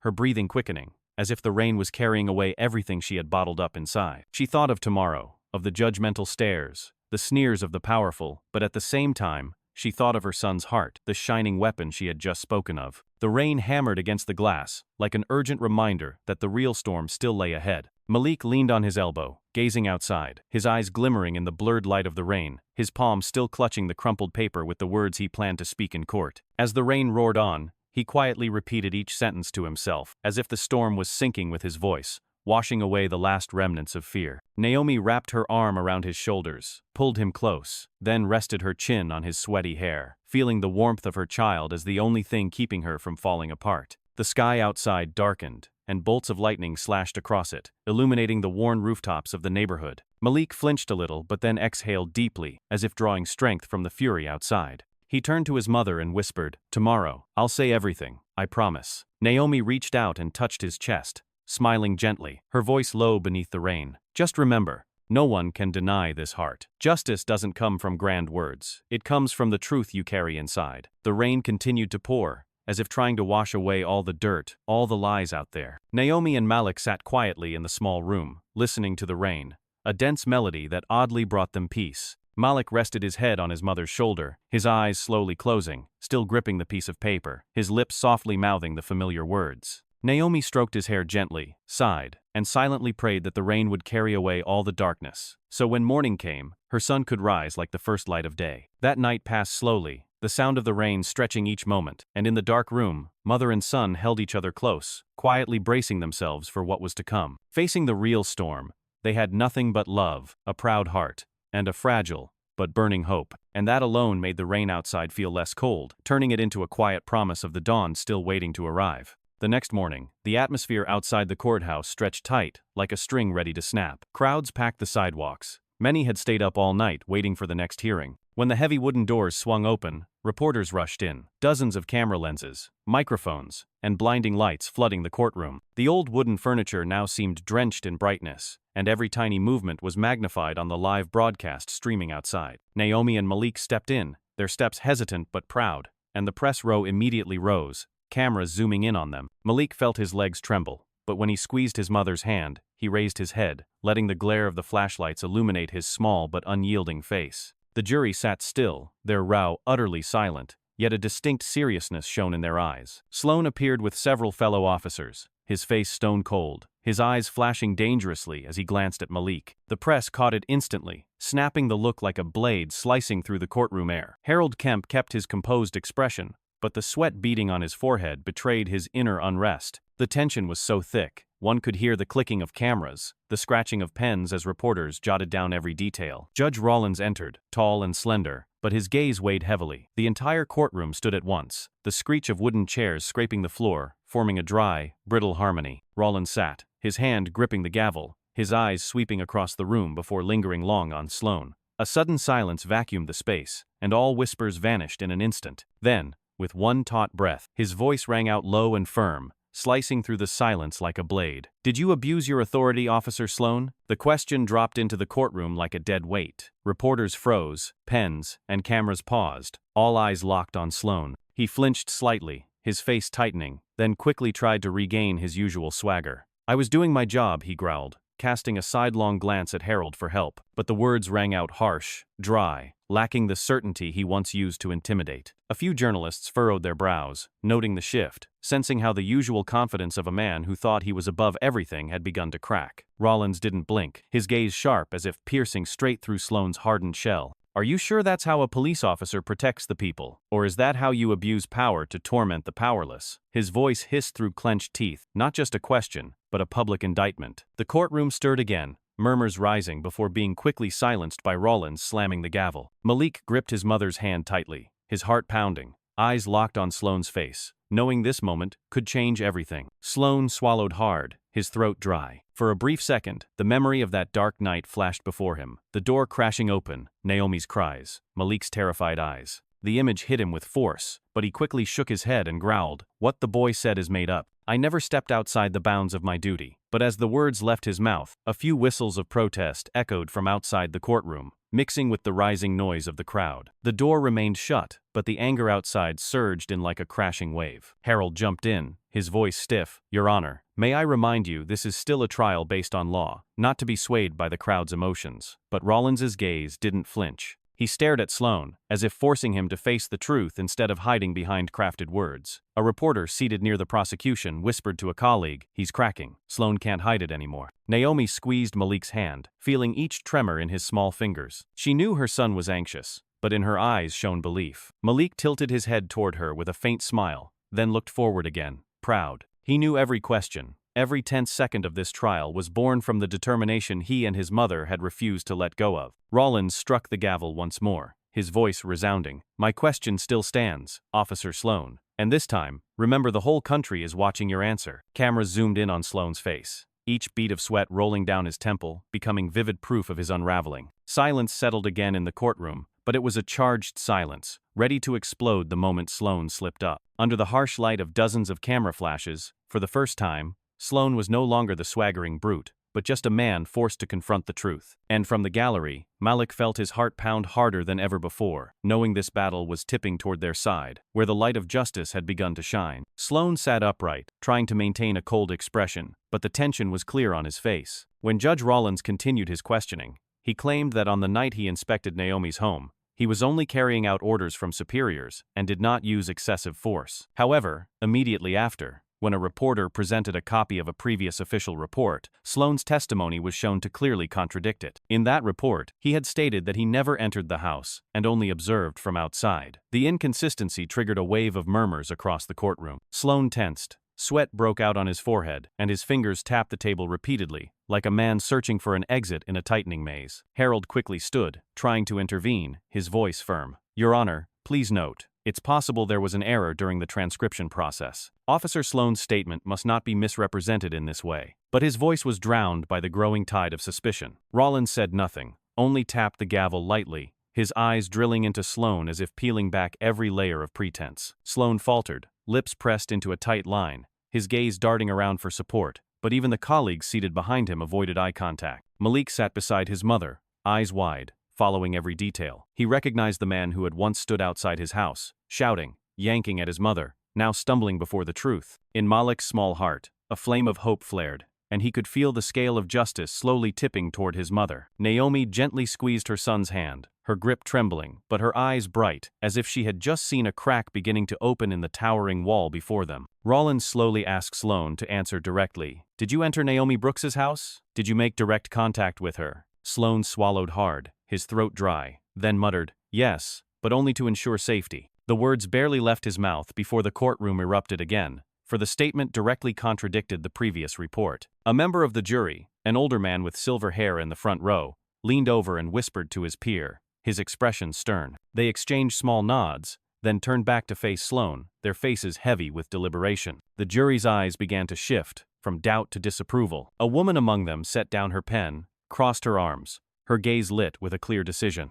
The entire courtroom could feel the invisible shift, as if the scale in Lady Justice's hand was tilting little by little toward Naomi. The press took note immediately, pens flying, cameras flashing, lenses capturing every bead of sweat on Sloane's forehead, every tense glance from Harold, and every proud look on Malik's face. Harold still didn't give up. He stood to object, but his voice had lost its usual certainty, his words stumbling. Meanwhile, Sloane sat with his head down, his hands trembling, his face pale. The murmurs in the courtroom had turned into active discussion, some people nodding, others leaning over to whisper, and all eyes turned toward the jury, waiting for their final reaction. Naomi took a deep breath, her heart pounding, then lifted her head high and looked toward the people who would decide her fate. In their eyes, she no longer saw indifference, but visible ripples, the wavering she had long yearned for. Malik leaned toward his mother and whispered, "You see, they believe us now." Naomi smiled through her tears, gave a slight nod, and for the first time in months, she felt belief spreading around her. Rollins struck the gavel, closing the cross-examination, his voice heavy. "The jury will continue deliberation." The words echoed, but everyone understood that deliberation had already tilted in one direction. It was no longer about the imposition of powerful words, but a shift toward the truth gradually emerging. And in that courtroom, it had become clear. The scales of justice were finally finding their rightful balance. While the courtroom was still buzzing over the contradictions in Sloane's testimony, the heavy wooden door suddenly swung open. A slender but resolute figure appeared, an old shawl draped over her shoulders, eyes bright and determined. The woman walked slowly but with purpose, and the clerk's voice rang out, "New witness, Mrs. Clara White." The entire room erupted in a wave of murmurs, heads turned all at once, and camera flashes burst like fireworks. Clara was Naomi's longtime neighbor, a name that had remained silent throughout the case. Now stepping forward unexpectedly, even Judge Rollins furrowed his brow in surprise. Clara took the witness seat, her hands slightly trembling, but her voice was steady. "I've lived next to Naomi for over 10 years, and I've seen things no one wants to believe. That night, I heard screams. I looked out my window and saw the police storm in. They rummaged, shoved, and I trembled with fear. But I didn't just stand there." The courtroom leaned forward, all eyes locked on the small woman. Harold Kemp immediately stood to object, but Rollins raised a hand for silence, his expression firm. "Continue, Mrs. White." Clara opened a faded fabric bag and pulled out an old phone, its screen scratched but still working. Holding it up, she said slowly, each word distinct, "I recorded it." For a moment, the entire courtroom held its breath. Sloane leaned forward, his face draining of color, while Harold whispered frantically to a colleague. Judge Rollins nodded, signaling the technician to connect the device to the large screen behind the bench. A soft blue light flickered, then the grainy video began, but the audio rang clear through the courtroom. Flickering images appeared. Naomi's door being kicked in, uniformed figures rushing inside, Naomi screaming, Malik crying in panic. Then came Sloane and his team shouting, slamming furniture, and using harsh, threatening words. The room fell into stunned silence, heavy breaths, the only sound as everyone stared at the screen. Naomi covered her face, sobbing, her other hand gripping Malik's tightly. The boy trembled, but his eyes stayed fixed on the screen, each scene slicing through his memory like a blade. But now it was no longer just a memory for them, it was real for all to see. Sloane turned pale, his eyes wide, mumbling, "This is doctored," but his voice cracked, powerless. A reporter shouted, "That's you, Sloane.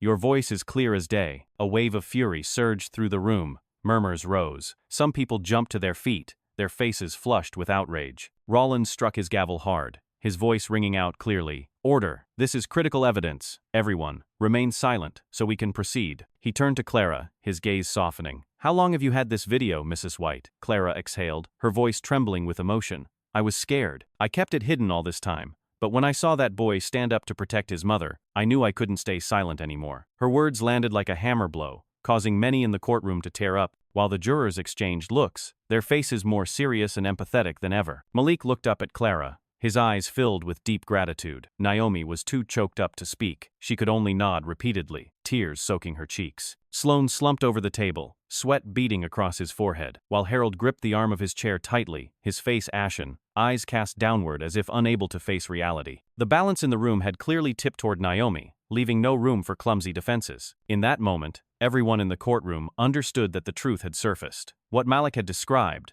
the pain Naomi had endured, were no longer isolated claims. They now had irrefutable proof. And witness Clara White, with her late but timely courage, had delivered the dramatic turning point that ignited the courtroom. Under the blinding lights, all eyes turned to Naomi and Malik, and for the first time, they were no longer trembling defendants, but a symbol of the power of truth. Harold sat frozen, his face pale as if all the blood had drained from it. The thick file of carefully prepared documents in front of him was now just a pile of meaningless paper. He opened his mouth to speak, but the words stuck in his throat, blocked by the undeniable images from the video. Every argument, every strategy he had built over the months, from cold accusations to meticulously crafted points, shattered in an instant. The colleagues seated behind him avoided his gaze, cameras zoomed in, capturing every awkward expression, every bead of sweat trickling down his temple. There was no place left to hide, and Harold understood, in that instant, that the power he once held had been stripped away by the truth. The room filled with murmurs, some people exhaled as if they had been waiting for this moment. Others nodded with quiet satisfaction, and many exchanged glances heavy with approval. The weight of the evidence lay not only in the images, but in how it laid bare the web of deceit Harold had tried to construct. Judge Rollins sat high above, his eyes somber,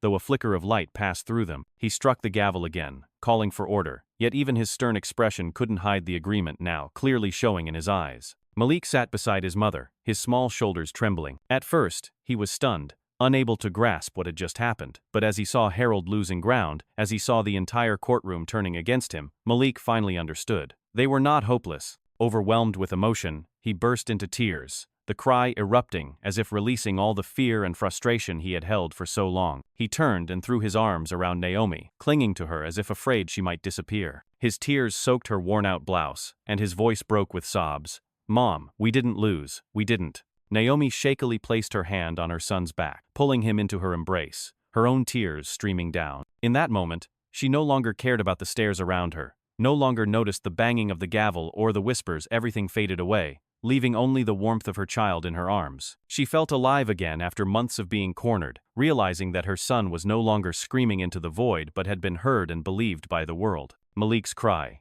innocent yet fierce, mixed with her own sobs to form a sound that moved the entire courtroom. Some spectators wiped their eyes, and even the reporters, hardened by countless tense hearings, paused their pens for a few silent seconds. The image of a boy holding his mother tightly, crying from the belief that justice was finally within reach, touched even the coldest hearts. In the jury box, one member quietly placed a hand over their chest, their face lit with resolve, as if they had just been given a new reason to deliver a fair verdict. Sloan sat hunched over, eyes darkened, unable to utter a word. He knew everything had slipped beyond his control, and the footage of him in that video had sealed the fate of his career. Harold looked over at Sloan, but received only a hopeless shake of the head in return. The two men who once stood so boldly were now strangled by a truth they could no longer deny. The press didn't miss a moment. Each shutter captured the collapse of their facade, freezing their downfall in images that could never be undone. Judge Rollins struck the gavel again, his voice booming. "Order! This is a courtroom, and proceedings will continue in due course." But even in that stern tone, one could hear a slight tremble. He glanced at the mother and son, embracing each other, his gaze momentarily softening. In his career, he had read countless defenses, heard endless testimonies, but never before had he witnessed a moment heavier than the one just unfolded before him. Malik wiped his eyes, tears still streaming, but in his gaze now shone a belief stronger than ever before. Naomi nodded gently to her son, her lips trembling but no words coming out, because everything was already clear. She knew her boy had just delivered a reminder to everyone in that room. Justice is not stacks of thick files, not polished arguments, but the raw truth spoken with a full heart. In the golden morning light, the courtroom echoed with deep breaths as everyone realized they were witnessing a turning point. And in the tight embrace of Naomi and Malik, a new chapter had begun, one where truth was no longer hidden, and justice, though long delayed, had finally been called by name. As soon as the session adjourned, a wave of images from inside the courtroom spread at lightning speed. The photo of Malik in an oversized suit, clutching a folder with a red heart drawn on it, his face still streaked with tears but eyes glowing, appeared across newspapers and social media. Within hours, it was shared tens of thousands of times, accompanied by emotional captions. People didn't see a timid child, but a new symbol of courage, of truth spoken aloud in a space once thought reserved only for cold authority. Major newspapers simultaneously released special features. One front-page headline read, "The Boy Who Became His Mother's Lawyer." Beneath it, the article emphasized that in a room filled with power, it wasn't any prosecutor or attorney who moved the nation, but a child with a trembling yet fearless voice. Other papers ran titles like "The Brave Little Heart" or "Malik and the Fight for Justice from Childhood." The image of the boy in the worn suit became a mirror reflecting injustice, and a flame rekindling the belief that justice could still be found. Out on the streets, quickly printed posters bearing Malik's face were held high during spontaneous marches. People gathered in groups, chanting his name, clapping, and sharing fresh articles. A young mother holding her son told a reporter, "When I look at Malik, I see my child's future." That boy showed us no one is too small to speak up. Her quote quickly spread everywhere, fueling the growing wave of support for the mother and son. Malik had no idea he had become such a powerful figure. When he returned to the small room with his mother, his shoes still muddy from the rain, he only felt tired and drained. Naomi held him close, whispering thanks for his courage, while outside, the world now looked at them through an entirely different lens. Major news outlets kept updating their stories, pairing courtroom footage with Clara White's testimony, and highlighting one key detail: a 10-year-old stood up to defend his mother. Legal commentators couldn't ignore it either. One expert said on live television, "This is one of those rare moments in history when the public stops talking about statutes and starts talking about a heart." That's what gave this story more power than any legal argument. These reflections only made the story spread faster, becoming a topic of conversation in cafes, on buses, and in living rooms across the country. Malik, once a fragile child sitting in a courtroom, had now become a symbol for millions. Naomi sat still when a neighbor brought her a newspaper, her hands trembling. On the front page was a photo of Malik beneath the bold headline, "The boy who became his mother's lawyer." Her tears fell, but this time they were tears of pride. She saw her sacrifices, the bruises, the sleepless nights, now transformed by her son into a powerful force. She gently turned to look at Malik, fast asleep after a long day, his notes still neatly folded under his pillow, a faint smile resting on his lips in his dreams. In the darkness, the rain from the night before had stopped, replaced by the sound of cheering in the streets. People continued gathering, shining their phone lights, singing songs about freedom and justice. Above the crowds, Malik's small but proud image appeared on massive digital screens, lighting up the street corners. The boy didn't know it yet, but he had become a symbol of justice, a flame passed from hand to hand by thousands, tens of thousands, determined to keep it alive. As the news about Malik spread across media outlets, it wasn't just ordinary people paying attention. Lawyers began to take notice too. One morning, amid the rising public outcry,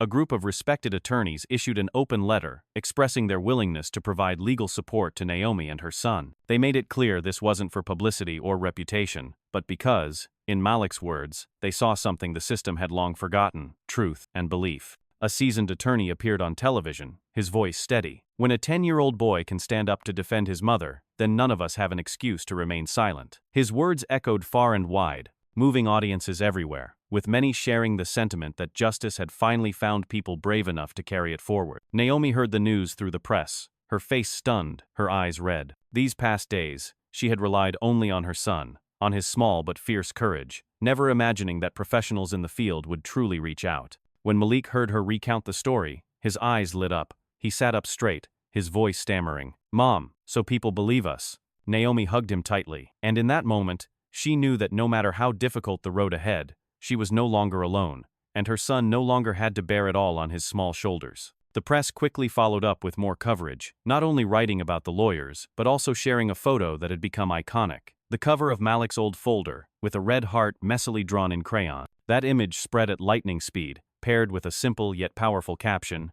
"Justice has a heart too." What was once just a child's way of showing love for his mother had now turned into a symbol, printed on banners, posters, even t-shirts at public marches. People saw in it the purity of childhood, the strength of a mother's love, and the resolve to stand tall against oppression. On social media, the red heart appeared everywhere. Several major accounts changed their profile pictures to the symbol, accompanied by the words, "For Naomi, for Malik, for justice." The conversations no longer focused on who was right or wrong under the law, but on why a child had to stand up in place of adults. The red heart became an invisible thread, linking strangers together, and people felt a responsibility to keep that symbol from fading. In other cities, groups of young people took to the streets, carrying signs painted with red hearts, chanting slogans about freedom and equality. A young woman told a reporter, "That heart doesn't just belong to Malik, it belongs to all of us. To anyone who's ever been dismissed, stepped on." Her words were widely quoted, like a spark adding fuel to a movement that had already caught fire. In the small room, Malik saw the image of his red heart printed on a newspaper brought by a neighbor. He burst into laughter through his tears, pointing at the page. "Mom, my heart has gone so far." Naomi brushed his hair back, her eyes wet, whispering, "You showed the world the truth in the simplest way." And the world listened. The two of them sat close together, their hearts swelling with a new kind of faith, the belief that a child's courage could become a weapon for an entire community. As days passed, the movement spread,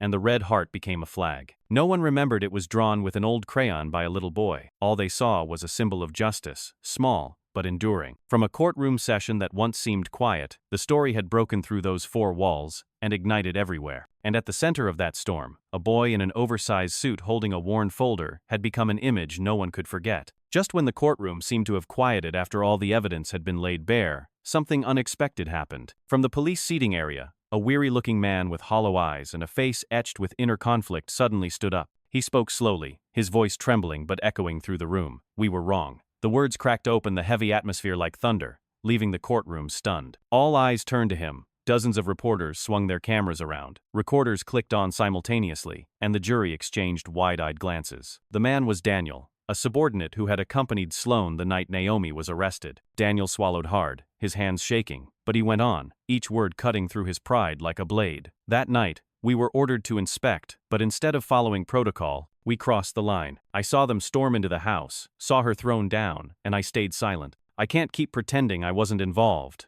His voice broke, eyes lowered, then lifted to meet the judges. "I admit it, I was wrong." The room erupted. What started as murmurs turned into an uproar. Reporters scribbled furiously. Cameras flashed non-stop, while Naomi clutched Malik's hand, tears streaming down her face. Malik's eyes widened in disbelief that a police officer would speak the truth, and he squeezed his mother's hand tighter, a flicker of hope sparking within him. Judge Rollins stared at Daniel for a long time, his gaze heavy, unable to hide his surprise. Sloan sprang up like a cornered animal, his face flushed red, eyes blazing. He roared, his voice echoing, "What are you doing, Daniel? Are you betraying us? It's all lies. You can't say that." He slammed his hand on the table, his large frame trembling with rage. His outburst startled many, but it couldn't overpower the wave of outrage rising in the room. Daniel stood firm, his voice now steady and resolute. "No, this isn't betrayal. I just can't live with the lies anymore. I saw it, I heard it, and I don't want my conscience gnawing at me another day." His words detonated in the air, and suddenly the courtroom burst into applause, waves of clapping rising all around,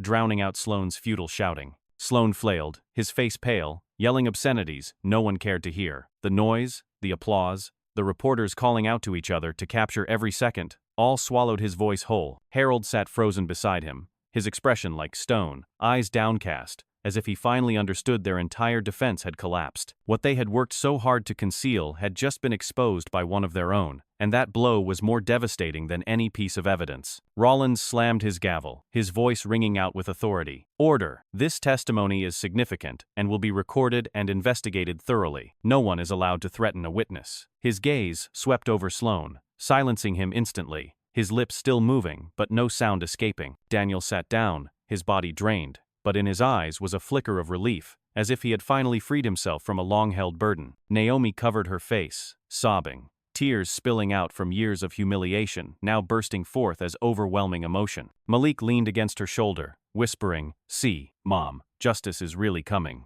Naomi nodded, her eyes shining through the tears. The courtroom still buzzed with murmurs, but no one could deny that the tide had turned. One simple, honest confession had shattered the wall of silence and rendered the roars of oppression powerless. In that moment, everyone understood that truth can be delayed. It can be hidden, but it can never be buried forever. And from the moment Daniel stood up, justice had taken a great leap forward, inching closer to what Naomi and Malik had long hoped for. The courtroom erupted after Daniel's confession, a wave of whispers, stunned stares, and scattered applause shaking the atmosphere. No one had expected a once silent officer to speak out, and that made the already tense room the epicenter of a seismic shift. The press row lit up with flashes, reporters packed together, capturing every second, pens scratching across paper, trying to keep up with the unfolding moment. A few spectators in the back row raised their hands to their mouths, eyes misty, because for the first time, they felt the truth surface, right where justice should have lived all along. The jury sat on the left side, silent, but their faces were unusually stern. An older man adjusted his glasses, his eyes revealing firm resolve, while a younger woman nodded slightly, signaling the testimony could not be dismissed. They exchanged glances, no words needed, yet all of them knew the trial had turned. Their gravity wasn't just duty, it was proof that the scale had tipped, lifting the side where truth now stood. Judge Rollins looked briefly at the jury, his expression somber, but in the corner of his eye, there was a glint of acceptance, as if even he could not deny the shift that had just taken place. Meanwhile, Sloan sat frozen, his face ashen, one hand gripping the edge of his chair. He looked at Daniel with a fiery glare, but the anger now echoed only in futility. No one in the room stood with him anymore, not even the colleagues who once sat beside him. They averted their eyes, heads bowed, unwilling to be associated. Harold sat next to him, his face stony, hand resting on the case file, but no longer flipping it open, as if he too understood that every argument had become an empty shell. Malik sat beside his mother, his eyes shining brightly. Every word Daniel had just spoken felt like a validation of all he had been trying to prove. He looked around the courtroom, saw strangers nodding, saw the jury's eyes shift toward him, saw the press capturing every detail, and his heart swelled with pride. He didn't cry this time, but sat upright, holding his mother's hand tightly, his eyes filled with dignity. He knew that in this moment, his mother was no longer seen as guilty, and the 10-year-old boy who once trembled on the stand had now become a true symbol. Naomi turned to look at her son, her eyes wet but her smile soft, carrying both pain and indescribable joy. She saw that Malik no longer bowed his head in fear, but held it high like a warrior. Her heart surged, she gripped that small hand tightly, and in that moment, Naomi knew she had been right to believe in him. All the bitter days, the bruises, the sleepless nights, had been justified by confessions, and by the proud look in the eyes of the child she loved most. Rollins' gavel struck 3 times, calling for order, but the echoes of the moment could not be silenced. Outside, through the tall windows, the crowd's chants still carried in, resonating with everything unfolding inside. An entire community was watching, and within the courtroom, the image of young Malik sitting upright, his gaze proud and steady, had become the brightest light of all. In the silence that followed, everyone understood that all pretense had collapsed. The jury didn't need to say a word. Their solemn expressions were enough to show their decision was nearly made. Sloan had lost control, Harold had run out of arguments, and the truth had finally taken its place beside a boy who once clutched a worn folder with a crudely drawn red heart. Malik sat there, head held high, his gaze filled with pride not just for himself, but for his mother,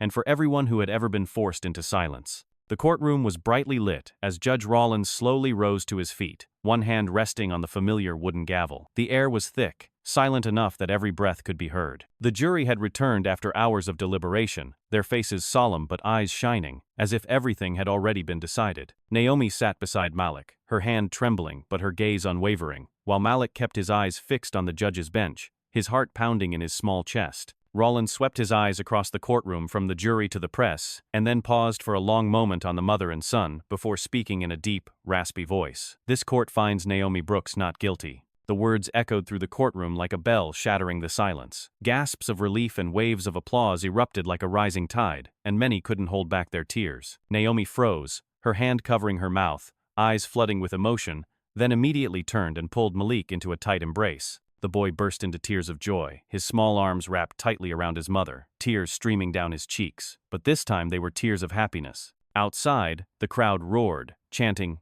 "Justice! Justice!" Their voices poured into the room, blending with the emotion inside, forming a chorus that touched the deepest corners of the heart. Rollins didn't let the wave of emotion carry on for too long. He struck the gavel, his voice ringing out clearly, each word sharp as steel. On the other hand, Officer Sloan and the fellow officers involved will be prosecuted for abuse of power, unlawful entry, and other criminal charges. The courtroom exploded once more, this time not just with emotion but with a sense of vindication. Sloan's face went pale, his body stiffened, his eyes darting wildly, as if searching for an exit, but 2 security officers stood beside him, hands on his shoulders, a silent reminder that his freedom had ended. The same colleagues who once mocked and enabled Sloan now hung their heads, no longer brave enough to meet anyone's gaze. The press moved swiftly, cameras flashing, capturing the fall of men who once stood smug and untouchable. One reporter whispered to another, "That'll be tomorrow's front page." Flashes burst continuously, recording every second as Sloan was pulled from his seat, his large hands trembling but unable to resist the firm grip of the security officers. Naomi watched it all, a wave of pain and relief rising inside her. After being treated as a criminal for so long,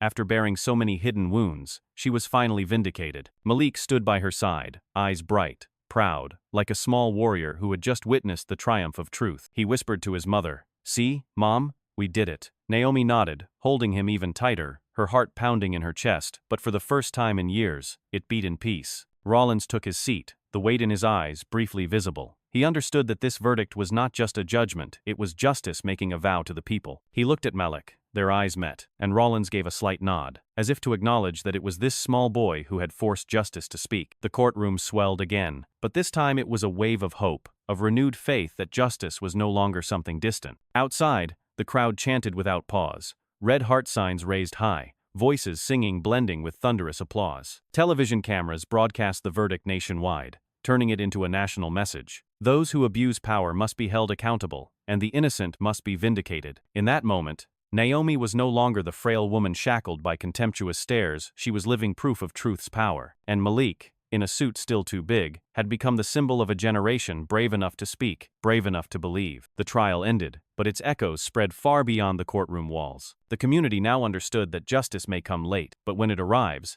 it has the power to sweep away layers of deceit. Naomi wiped her tears. Malik held her hand tightly, and together they stepped outside into the bright light and rising chants. They knew the road ahead would still be long, but from that day on, they were no longer alone. Justice had called their names among thousands of hearts beating in unison. Harold sat motionless, each word of Judge Rollins's verdict striking him like a hammer to the head. The lines around his eyes deepened, his shoulders stiffened, but the arrogance usually in his gaze was gone. As the jury left, and the entire courtroom rose in thunderous applause, Harold lowered his head, one hand resting on the now crumpled case files, no longer able to keep them neatly in place. The reputation he had built over so many years in the prosecution office, once held up as a model, was now in ruins. Reporters immediately turned their lenses toward him, and headlines like "Collapse," "Defeat," and "Failed Justifications" would undoubtedly appear on tomorrow's front pages. Harold knew clearly he had not only lost a case, he had lost the trust of his peers and the position he once wore with pride. Head bowed, Harold avoided everyone's gaze, but that very act only underscored his downfall. A few officers who had once sat behind him quietly turned their faces away,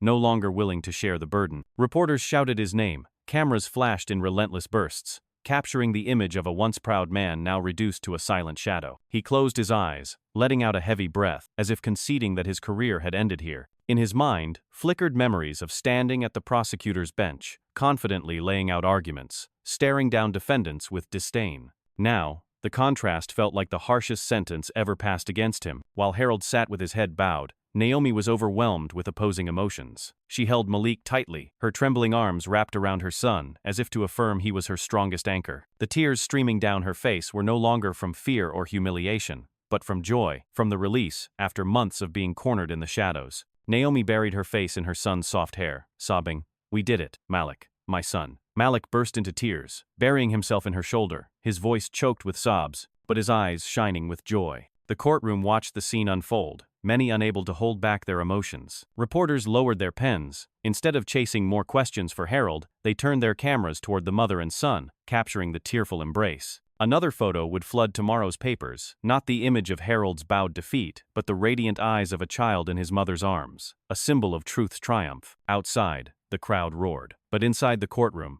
a special kind of silence took hold as everyone witnessed something simple. Justice was not only in the verdict, but in the relieved tears of a mother finally exonerated. Malik looked up at his mother, his eyes still wet but glowing like a flame. He whispered, "Mom, they won't hurt you anymore." Naomi nodded, cheeks soaked, and smiled through her tears, a rare smile that Malik would never forget. In that embrace, they forgot the crowd around them, forgot the flashing cameras, even the final strike of the gavel. All they could hear was the synchronized beat of their hearts, and the sense that a dark chapter had finally closed. The jury stood and exited the room, a few members lingering to nod softly at Naomi, as if offering their congratulations. Some reporters rushed to the hallway, preparing for the special report that would surely bear bold headlines. Black mother exonerated, child becomes symbol of justice. Sloan was escorted out under scornful stares, while Harold remained bowed, avoiding every camera. But Naomi no longer needed to look at them, she just held her son, crying until the sweet tears soothed her heart. Outside, the evening sunlight streamed through the large windows, bathing the courtroom in gold. In that moment, Naomi and Malik seemed bathed in light, and everyone present understood that this was not merely the end of a trial, but the beginning of a new story, where justice was called by the name of joyful tears. As the courtroom doors closed, the echoes of the trial still resonated across news outlets. From small local papers to national television channels, images of the mother and son embracing in tears, with the bowed figures of once arrogant men behind them, filled every page and screen. The story quickly outgrew the bounds of a criminal case, becoming a symbol for a society yearning for justice. Editorials appeared in abundance, declaring this a turning point in how courage and the right to live in truth are perceived. Reporters no longer simply reported, they spoke with emotion, and millions of readers followed the news with trembling hearts, as if they too had been sitting in that courtroom.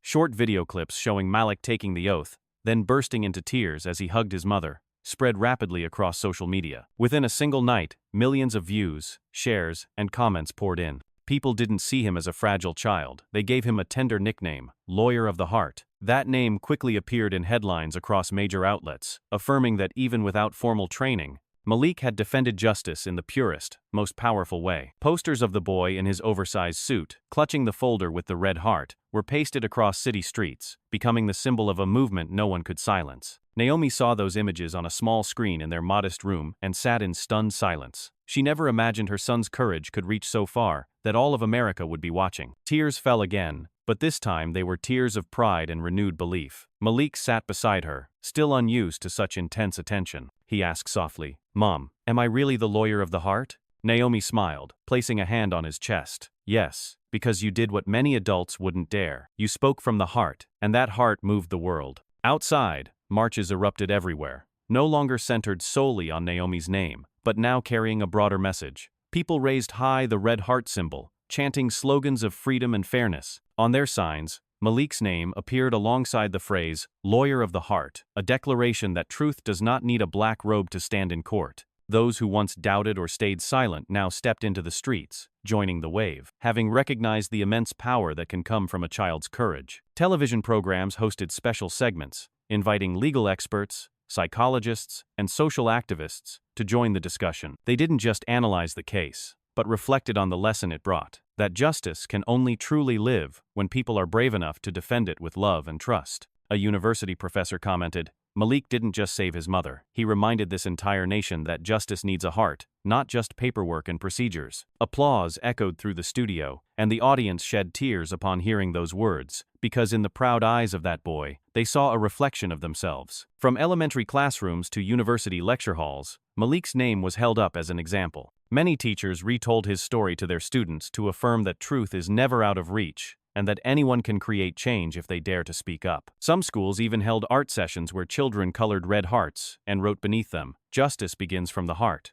And so, that simple image became etched into the memory of a new generation, as a symbol of courage. Naomi continued living a humble life, but she knew everything had changed. Whenever she walked outside, people stopped to shake her hand, thanking her and her son for restoring hope. Malik grew up in the spotlight, but he never felt pressure because to him, the most important thing was that his mother had been cleared and justice had spoken. He smiled whenever someone called him the lawyer of the heart, because he understood that the title didn't belong to him alone, but to everyone who dared to believe and stand up. The story of mother and son quickly became a topic not only in the US, but across the world. International media praised them, human rights organizations sent congratulations, and even people from faraway countries wrote letters of encouragement. Malik read those letters, saw his name echoed in places he had never heard of, and understood that the little red heart had crossed borders and become a global symbol. The trial ended, but the story never truly did. It lived on in every article, every photo, every conversation. And more than anything, it lived in the eyes of Malik, the small boy who showed the world that justice isn't only built on laws, but on love, faith, and a heart brave enough to speak. People will long remember that in loud and unjust America, there was once a boy who stood up in court, called himself his mother's lawyer, and from that moment on, was known to the world by an everlasting name, lawyer of the heart. Naomi emerged from those harsh days with a sense of relief she had never known before. After the verdict, she was no longer followed by suspicious glances or cruel gossip within the community, but instead was welcomed and supported. A local social organization reached out, inviting her to work as a coordinator, assisting families who had faced injustice. At first, Naomi was unfamiliar with the role her hands, once used to holding cleaning tools, now held folders, organized schedules, and listened patiently to the fragile voices of others. But the more she worked, the more she realized this was her calling, because in every story she heard, she caught glimpses of her former self. Each grateful smile from someone she helped felt like a healing dose, allowing her to walk with her head held high, instead of hanging low in shame. On her way to work, Naomi sometimes saw old newspapers still showing photos of Malik in that oversized suit, or posters with the red heart. She would pause, eyes glistening, not from pain but pride. She had passed through the humiliation of being treated as guilty, and now moved forward with the belief that the truth had prevailed. Her new colleagues respected her not because she was once at the center of a high-profile case, but because she worked hard, listened deeply, and offered others the patience she once wished to receive. Malik joined his mother at the office on weekends, sitting in a corner reading, his eyes shining with pride as he watched her speak with others, her voice calm, her posture steady. Naomi knew her son's strength had helped pull her from the darkness, and now she wanted to turn that strength into wings to lift others. People no longer called her the wrongly accused woman, but by her true name, Naomi Brooks, the woman who stood firm after the storm. Late at night, when the city glowed under soft yellow lights, Naomi sat by the window looking down at the busy streets. She smiled, thinking about how far her and her son's story had traveled. Malik was now known as the lawyer of the heart, a title she knew would follow him for years, but to her, he was still the little boy who once held her hand through the darkest moments. Their story had been rewritten, not with a cold gavel, but with a burning heart. In the media, people still referenced the trial as a turning point. No one forgot the image of a child standing before the court, or the tear that rolled down a mother's face as she was exonerated. Later journalists, reflecting on the case, unanimously agreed that the greatest lesson left behind wasn't found in legal statutes, but in the power of love. It was that power that forced justice to show up, that forced an entire system to re-examine itself. And Naomi, in her new role,